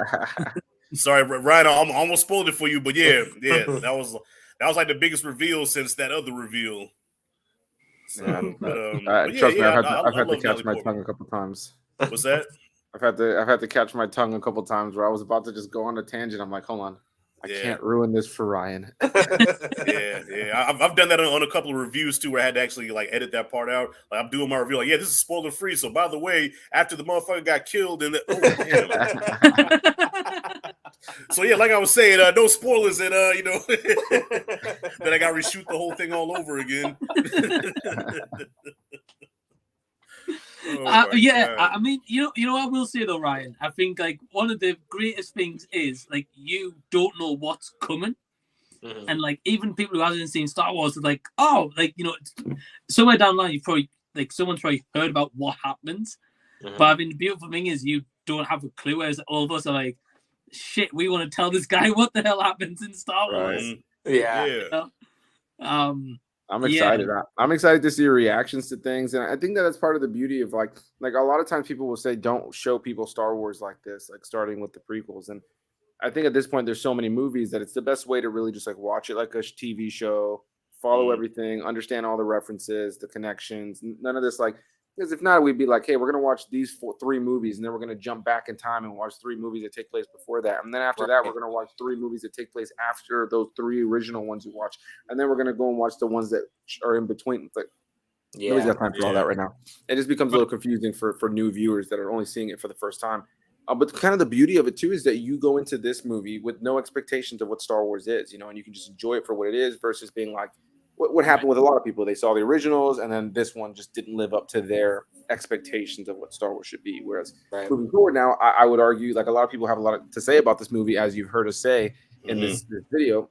Moving forward, then the only way to think about it is that they just get better. And that's really what it is, depending on where they stop getting better in your opinion. But yeah, talking about Padmé though. I mean, I was just in love with Natalie Portman. Wow, like did you notice how his voice just got deep when he said, "Now talk about Padmé." So there was something about this era. She was like my legit first movie crush, and I just remember I was talking about the Band-Aid thing and all that kind of stuff was funny, but it was just so true. I was in love with her at the time, and it's kind of just trickled into still being in love with her today. Like my fiance knows Natalie Portman is just that screen crush that has just lingered through my life. But when it comes to the Phantom Menace, what I love about her character is Rashad is talking about the version of Padmé that we see coming in the next 2 movies and in the Clone Wars. This leader who's a lot more very strong, and we see that. We see the beginning of that here. But what I love about her character is that there's that duality to her character, right? She's got to be this queen. She's a teenager who was elected in this weird society where they elect teenagers as their queen, and she's got to now. In the midst of all this, there's an invasion that's come onto her planet, and she has to try to go and reach out to the Senate. And I love that scene where it really kind of shows that she's just not really prepared for this, because you can see all that stuff on Tatooine where Qui-Gon's like, the queen doesn't have to know. She's like, the queen wouldn't approve. You know what I mean? All of that. What's really great about it is that she is immature and she hasn't really learned. So the character of Padmé herself feels more sure about herself than she really is, but when she's wearing the makeup, when she's in the outfit, she has to put on a voice and she has to play a character for the public. And one of my favorite scenes is there's a scene in the Phantom Menace where, of course, in the Phantom Menace, there's a scene in the Senate where Palpatine is whispering in her ear about how we need to call for a vote of no confidence in Chancellor Valorum. And there's a scene where she's talking to everybody. She's trying to call out the Trade Federation. It's the Naboo has been invaded by the Trade Federation, and they all start, this is outrageous. There's no proof, and everybody starts shouting out. And in her face, you can see it that she's uncomfortable. She does not know how to speak up there. And I kind of love that about her characters. There's this duality. You know what I mean?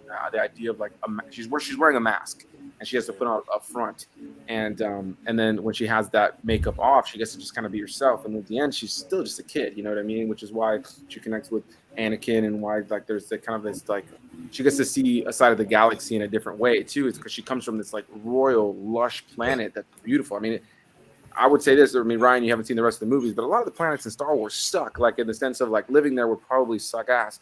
But Naboo is one of the most beautiful planets in Star Wars. If I can go on vacation anywhere in Star Wars, it'd be Naboo. And so she comes from this lush planet, and then she comes to the Tatooine, and she's like, no, the Republic doesn't allow slavery. And Shmi's like, well, bitch, you ain't in the Republic, slavery still exists out here. And so she kind of has a wake-up call of the 2 different worlds that she lives in. So there's a duality and a split in the character, and I feel like that really informs where she goes politically in the next 2 movies and how she chooses to approach things. And before I move on from this, and you guys continue your thoughts, just a little fun fact of in that Senate scene, and if you guys didn't catch it, I'm sure Rashad already knows this, and it's the classic little Easter egg. In that Senate scene where she's talking to everybody, amidst all those different species that you see in their little pods that they're sitting in, and in the Senate, you can see 3 little ETs, the same exact species as ET from Steven Spielberg. because Steven Spielberg and George Lucas worked together to make Indiana Jones and Star Wars back in the day, and they often would refer to each other in their movies. You can even, like, in Raiders of the Lost Ark, there's like a part in the hieroglyphs you can see like 3PO and R2D2 like in the hieroglyphs. Right. If you watch Temple of Doom, they have Club Obi-Wan. Right, Club Obi-Wan in the background. There's tons of little references to each other's movies. And so the one in this one is that if you look into that Senate scene in one of those pods, there's 3 of the same species as E.T. It's a fun little Easter egg there. Oh. Yeah, those two have the most adorable relationship. That they have like the best bromance since Apollo Creed and Rocky, man. I love Lucas and Spielberg together, man. Right. That's an awesome Easter egg. I didn't know that, to be honest. I didn't know either. That's cool. And add to Natalie Portman very quickly. Trav says, I didn't even like her as a kid. Oh, wow. Dang, I loved her as a kid. What was that movie that she was in? The Professional. The Professional. Yeah, Leon, dude, that movie is so good, and she's so good in that movie. But hey, man, I guess everybody. Yeah, I mean, because she was younger, much younger than me, I never really, actually, I think now I'm a few years older than her, but she didn't start looking good to me physically until probably maybe Revenge of the Sith or Black Swan, like when she got a little older. But yeah, right. Like during that time, I'm like, if I did, I would be like, that's kind of sick. Right. I mean, it makes sense. I was 6 when the Phantom Menace came out, and you were 18 and she was 14. So yeah, I was 19 going on 20. So I'm like, damn, man, Natalie Portman, finally the motherfucker. You going to jail? You going to jail now? Well, Jason asks a question, which I think is probably best if we touch on when we get later down in Star Wars. Okay. Because he says, I'll show the question. He says, do you think it's better watching this movie first or A New Hope, knowing what happens in the future? So I think we can't really touch on that too much because, again, Ryan's not seen A New Hope. I think that's probably a question to come back to and see what Ryan kind of prefers. Because we all have our different stance on it. Three and obviously Ryan will be different. Well, without spoiling anything, I've watched the whole series like 3 ways. I watched it episodes 1 through 6, then I've watched it 4, 5, and 6, then 1, 2, 3, and then I watched it machete style. Now, just as a fan watching it myself, I can watch them either way and enjoy them either way. But to somebody that's never seen it, because the prequels are so much more advanced as far as effects and the production value and all that and everything and the sound. So when you watch the prequels and then you watch the old ones after that, you'd be like, wow, so this is what happens after the but these movies look so old and they're boring. Because, I mean, honestly, New Hope, as much as I love New Hope, to the person that's never seen Star Wars, when they watch New Hope, 9 times out of 10, it bores the shit out of them, okay? I showed my daughter New Hope. It bored her. My son, he got up and started climbing shit, So when you go from Revenge of the Sith to New Hope, it's like, So personally, if you've never seen it, I would recommend 4, 5, and 6, and then 1, 2, 3. But that's just my personal. If I like, so Ryan, if you've never seen it, I know you haven't seen it. That's how I would show it to you. But right? Yeah. I mean, I was just going to quickly say, Ryan, how did you watch this movie? Was it Disney Plus? Yeah, Disney Plus. Yeah, so same for me today, and I was like, what? Like the 4K transfer is awesome. Yeah, looks good. And I was going to say just one quick point. I wanted to touch back on what Perez was saying before about Naboo and kind of living there and stuff. I think that all comes down also to like David Tattersall, I mentioned at the beginning of the stream, the director of photography. Just like the one thing I really appreciate about this movie is just like so colorful, it's vibrant, and like especially that Naboo planet, like it was just stunning. Like I loved it. But also another part of that kind of like color and the vibrancy, I think is perfect time to touch on it is the pod racing, which Ryan, what was your thoughts on that scene? That was really cool because again, that's like my first introduction to any type of ship racing or just in general, just any type of ships in the universe. So, so that was really cool to see that, and then having this young little lad just being a pod racer racing around. I mean, if I was younger and that was my first time seeing it, I'd be like, wow, I want my own pod racer too. You know what I mean? So I could see like if I was younger, like that would be like something really cool. And I'm sure if my son ever watched it, because he's never watched Star Wars either, he would really enjoy it as well. So yeah, I mean, that's kind of like what I was thinking the whole time while I was watching it. I mean, it was a really cool introduction just to, get that kind of out of the way. Well, in a lot of ways, back then you could have your own pod racer because they had the N64 game, the pod racer. I don't know if Perez, I don't know if you ever played that, but man, oh yeah, bro, that game was the shit. There was no tomorrow, right, bro? I used to burn that cartridge out like there was no tomorrow, man. There was nothing like it, and I used to love going to the arcades and playing the pod race arcade game they had, where like it actually kind of they utilized that whole the element of the arm, where you have to like pull the arms to turn and stuff like that, and then to slow down and to speed up. Yeah, I thought that was so cool. I used to love it. That was the best thing ever. Yeah, good times. I mean, I didn't play on like 64 like you guys, but I do remember playing on the PlayStation 1 game that they made of Star Wars, and I love that game. Right. Yeah, well, I think the pod racer game was exclusive for the N64. So I think PlayStation had just the like the Phantom Menace, like the story, like the movie game or whatever. But I think the pod racer was just for N64, right, Perez? Right. Yeah. The pod racing game, it was just literally called pod racing. That one was just for N64, and then they had like the main title Phantom Menace game that went to PC and PlayStation at the time. Right. It's a simpler time for sure. And then there was a bunch of little spin-off games. Remember like the first Xbox got like an Obi-Wan game. Yeah, I remember that. There was just like so many like little prequel games that came out in that era. Good times. Yeah. Yeah. They've had a Star Wars not Mortal Kombat, but it was a fighting game. It was called like Jedi Arena, Jedi something, where you get to pick a character, you fight them like Mortal Kombat style. Right. Yeah. That was good times. Oh yeah. Yeah. But I mean, like that pod racing scene, like for like Ryan, like he really loved it. I really enjoyed seeing it as well, and it felt like it had stakes to it as well. I know it was, obviously if Anakin wins, he gets kind of like, Qui-Gon's like, oh, he'll be free as a slave and stuff like that. Right. But even the fact that his ship gets tampered with right before the race starts, then that plays a big factor into the race as well. Really enjoyed seeing that and like how he tried to overcome that as well. Yeah, I love all that. As a kid, I used to in like a little pool you put in your backyard that you fill up from like Walmart or something like that. You float in the water. I used to walk around on my back on my arms with my legs forward, and I'd walk around like Sebulba. And Well, I mean, if I have any criticism about that pod race, though, the thing that always bothered me about that scene is, as great as it was, this goes back to Jake Lloyd, which is not his fault. I just want to keep saying that just so I don't come across as a Jake Lloyd hater. But if he could have just sold it more, like think about it. You're a kid in this damn pod racer, right? It's like almost like NASCAR on steroids. And you're doing these crazy ass fucking tricks and things are exploding in front of you. And his facial expression never changes. Like stuff is flying at him, explosions, boom. He's just like,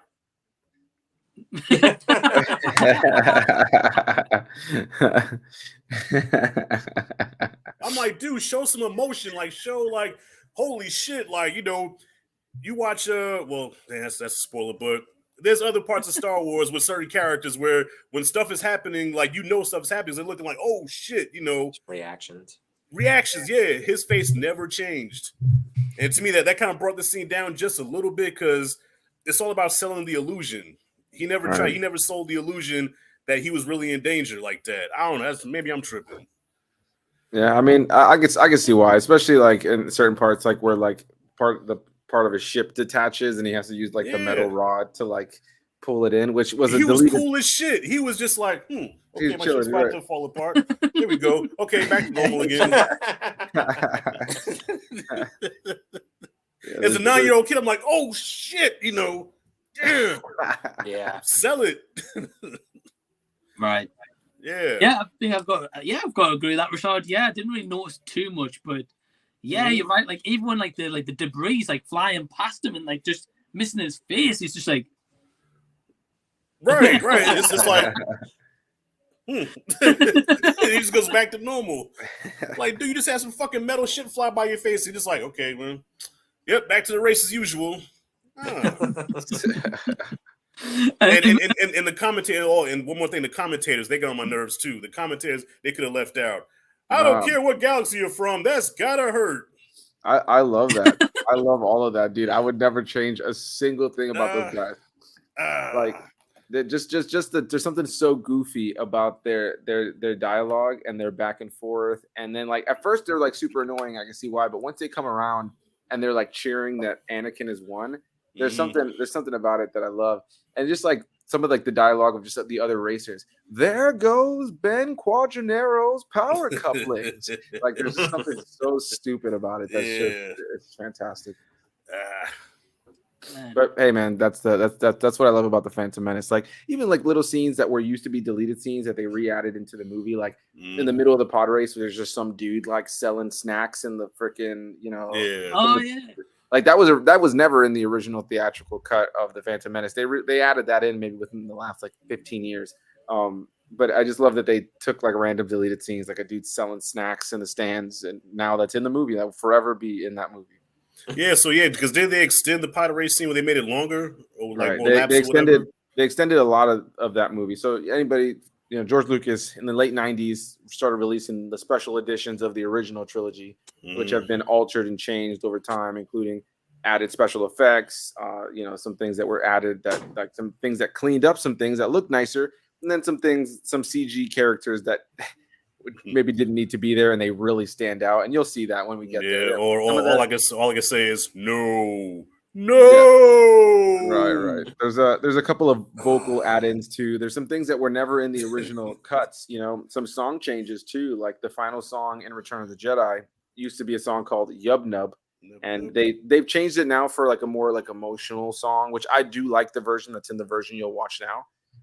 But there's been so many little changes to Star Wars over the course of time that most of these movies, especially anything that George Lucas did, those first 6 movies, the version that you'll watch on Disney Plus today is not the same version that Rashad and I were watching on VHS when we were younger, and they're not the same versions that came out on DVD in the early 2000s, and they're not the same version that came out on Blu-ray in 2011. Like they made slight alterations over the course of time.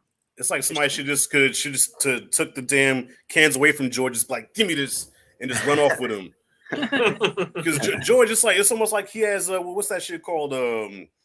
What's that called when you just can't stop fucking with shit? OCD. Yeah. It's like always like he can't help it. Like George, these movies are great. Leave them alone. I just want to tweak something. No, George, leave it alone. Right. This character shot first. Leave it alone. Right. We'll definitely get into that when we get there. Yeah. Right. Well, one thing I want to add in here is I think we've found the most useless creatures or designs ever in Star Wars and in this movie, and that is the droids. And I texted Perez and I was like, they're worse shooters than stormtroopers. I didn't think that was possible. Yeah, they're pretty bad, and so that's part of the fun of those characters is with the next couple movies, but especially the Clone Wars. The Clone Wars spends a lot of time with these droids, and they become a little bit more of comedic relief, where they actually have a lot more dialogue with one another. And you've realized not long into it, the droids are they're all stupid. Every single one of them are stupid. Well, except for what's the droids that roll out and then they the droidicas. Yeah, now those are badass. Yeah, so those ones are like actually a genuine threat. Right. But like the actual like normal droids, I was like, how's anyone getting kidnapped by these lots? Yeah. Right. And then that first scene, but Ryan was touching on, like when we get that introduction of like Qui-Gon and Obi-Wan, is literally within a minute of Qui-Gon's like, nah, he gets the lightsaber and just goes like that, and then just beats straight away. Let me see. Wait, you're under arrest. As a kid, I used to laugh so much in that scene when they're getting on that ship from Naboo and escaping, and then they go up to Tatooine. I always used to laugh because there's one droid that they like cut off his legs, or they cut off the top out of his body, and there's just legs just walking like, on their own. Love that. Well, the funny thing is though, is like with the droids as well, like that end scene fight when it's like the droids and like the Gungans. And like that ship was just dropping like massive amounts of droids. Right. I was like, you've just wasted so much money building this army. Right. That sequence is beautiful though. I love the way the droids come out and they unfold, and like the way that like the line of them as their heads all like there's something about that that's just like still looks good too. Yeah, it still looks good when you watch it. Yeah. I mean, so some stuff aged a little, but for the most part, man, it's still a beautiful looking movie. Yeah, like that scene was awesome. Like when the army comes out, But Right. I don't even know if they killed one single person in that movie. Yeah. in a fight with the Gungan army. Yeah, I don't think were any Gungans got a killed? couple of them. Yeah, they took out a few of them. A few of them? Okay. Like there's just some of them you see on the ground around, like as the fight's happening. But yeah, I mean the Gungans definitely took out most of them. Wow. Then you have the scene where like freaking Jar Jar is hanging on the tank, and the other Gungan comes up. Jar Jar, use a boomer. Misa no have a boomer. Here, take it in this one. It just like takes out everybody by accident. I love it. Man, yo, if I keep it a buck watching that, man, I'm like, dude, can we get back to the lightsaber fight? Like the first few times I watched the movie, when it came to the Gungan fight, I was like, okay, we could do without this. Can we go back to the good shit? You know, I don't care about that. I didn't even care about the whole thing with Padmé and them trying to. I forgot what the fuck they were doing. What were they doing? They're trying to stop Newt Gunray. Newt Gunray. I didn't care about any of that. I'm like, dude, just get back to the lightsaber fight. Right. Jeez. Right. Well, Ryan, I'm going to throw it over to you first. And what would you say is like any negatives that you have with the movie? I think for the fact that Darth Maul is the villain, he's not built up very well. He's barely in the movie. I mean, he had that cool fight scene at the end, but I just feel like, you know, we kind of touched on it. We said like he looks really cool and like the face painting is really cool. But I think he's one of the weaker villains really that I've seen in any movie, I think. Just because I just don't think that they build him enough. Right. I think a lot of that comes down to the fact that he's really just a pawn for this era of the story overall. And the real villain of all of Star Wars is the hooded guy you're seeing there. I won't say his name for the sake of not spoiling anything for you, but yeah, you know, he is the Phantom. The Phantom Menace is the hooded guy that the Darth Maul's master. And so he's really the villain, and Maul kind of just uses the pawn at this phase. So as a movie, it does leave Darth Maul feeling really hollow. Thankfully, he was expanded upon heavily in the animated stuff, but yeah, it's really far more meant to be like the real villain is that hooded guy who sent Darth Maul. But I do agree that the movie doesn't necessarily expand upon that as much. You know what I mean? Mm-hmm. Yeah, so Maul's basically a henchman. He's a enhanced henchman. Yeah, like I've got to agree with you guys. Yeah, it's because it's like you get like an introduction a little bit at the beginning when they're getting that message, and it's like, oh, my apprentice will kind of take care of this. Right. Then we don't see him for ages, and then we see him on one kind of little like talking clip that he has. And then the next time we see him far further into the movie when he's sending out like them bots to Tatooine, I believe. Right. That was a badass scene. Yeah, that was a badass scene. Yeah. Anakin, drop. Yeah. Oh yeah. He has like the little mini fight with Qui-Gon.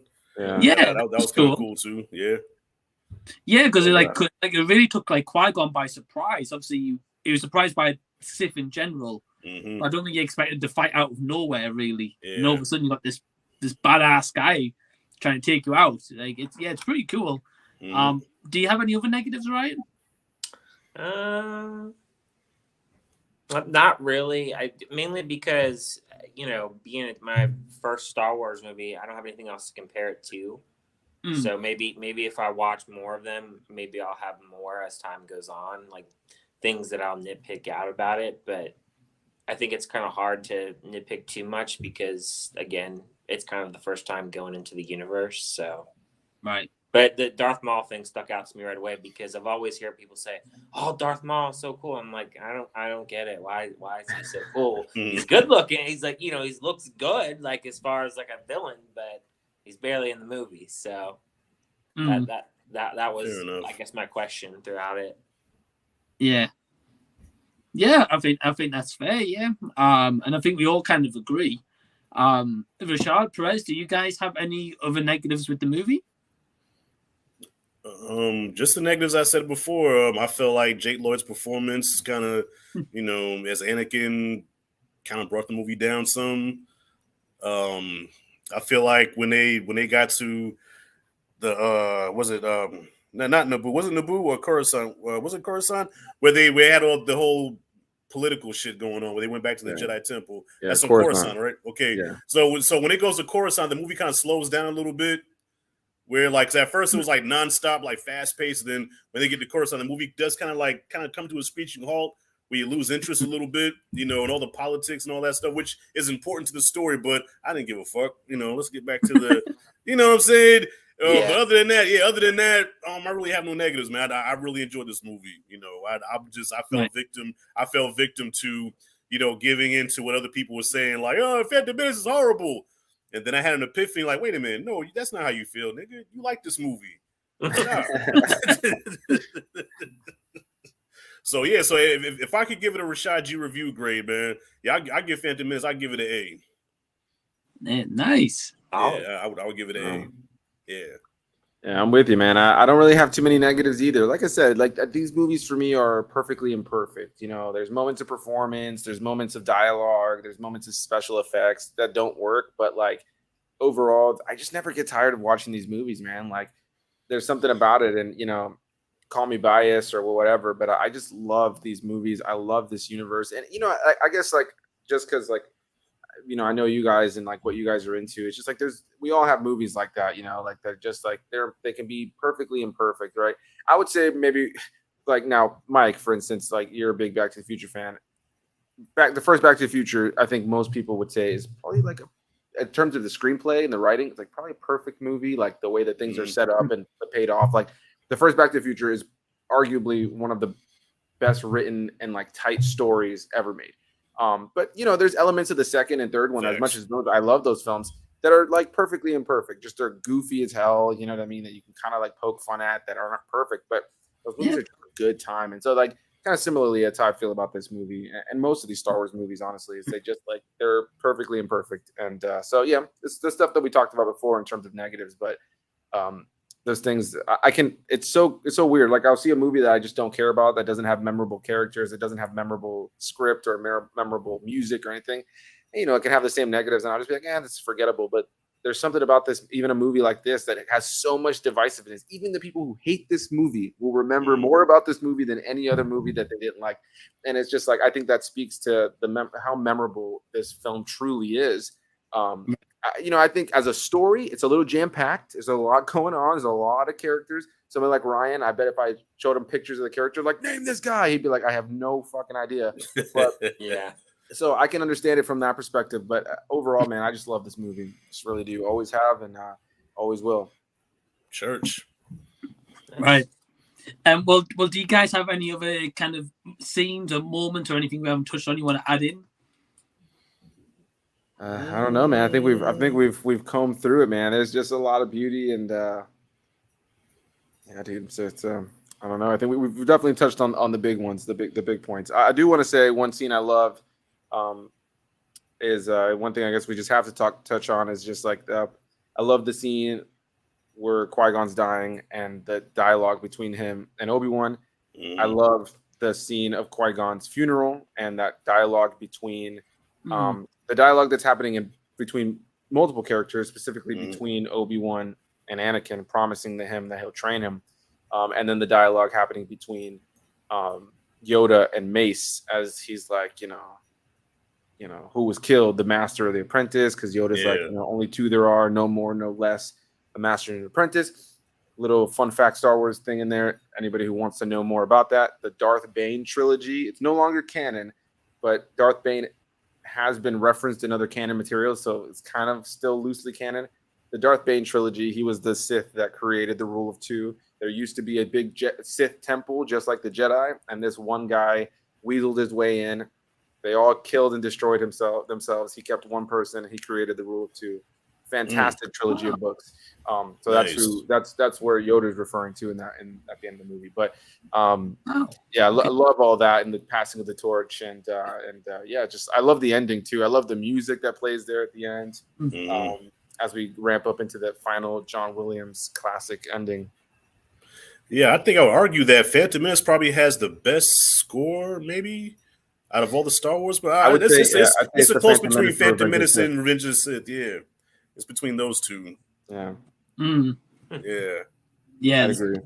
The score's awesome here. And just like throughout the movie as well, I was just like really just enjoying listening along to it, like in the background as well, or like when it's heightened up as well. Like, John Williams scores awesome.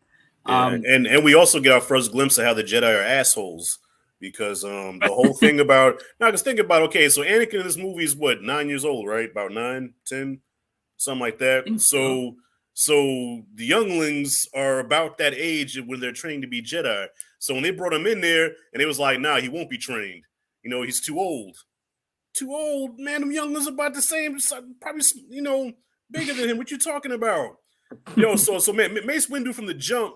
For some reason, Mace Windu from the jump never fucked with Anakin. You know, I'm not. I don't want to jump too far ahead, but yeah, this is the first time you see the Jedi being assholes. So Mace Windu, for whatever reason, I don't know if it's something that he saw or something that he just sensed about him, but he never gave this kid a fair shake. You know, and then you look at the way Anakin looked at him, like, motherfucker, I don't like you. So Ryan, just keep a note of that. That's all I'm gonna say. Yeah. And I like Mace Windu, but he was an asshole to Anakin. Yeah. Well, we've got that coming up. So for anyone who's interested, so once a month we're going to be covering every Star Wars movie.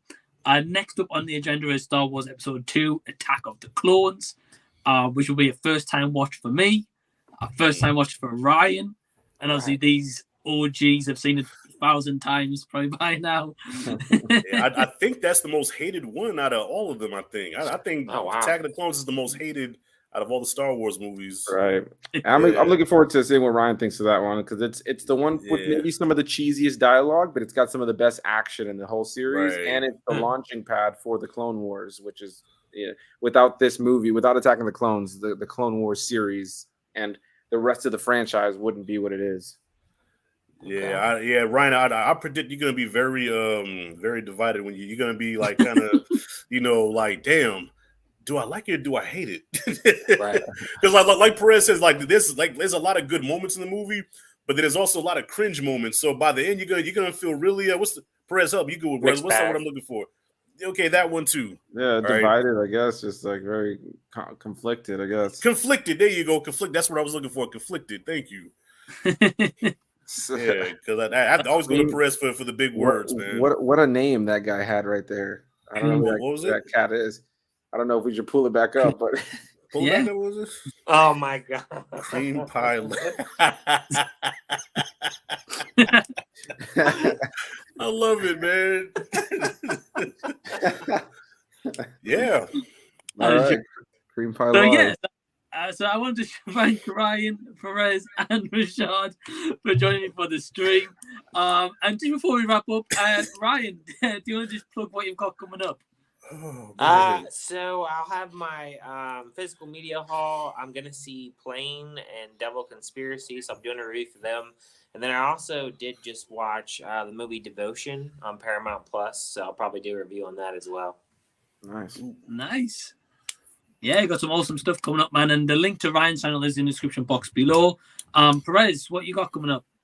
Oh, well, literally right as we were filming this, or as we were doing this, 57 minutes ago, my review for the new season of Willow, the follow-up season or the first TV show that follows up the 1988 film starring Warwick Davis. I just dropped my review literally 55 minutes ago. So after this video, if you guys are interested in hearing my thoughts on the first season of Willow, that is the current fantasy series over on Disney Plus, I just dropped my review for that. And literally right now, as soon as we're done with this, I'm going to go take a piss, get dressed, and I'm heading out to the theater to go see Plane with Gerard Butler and Michael Cutler.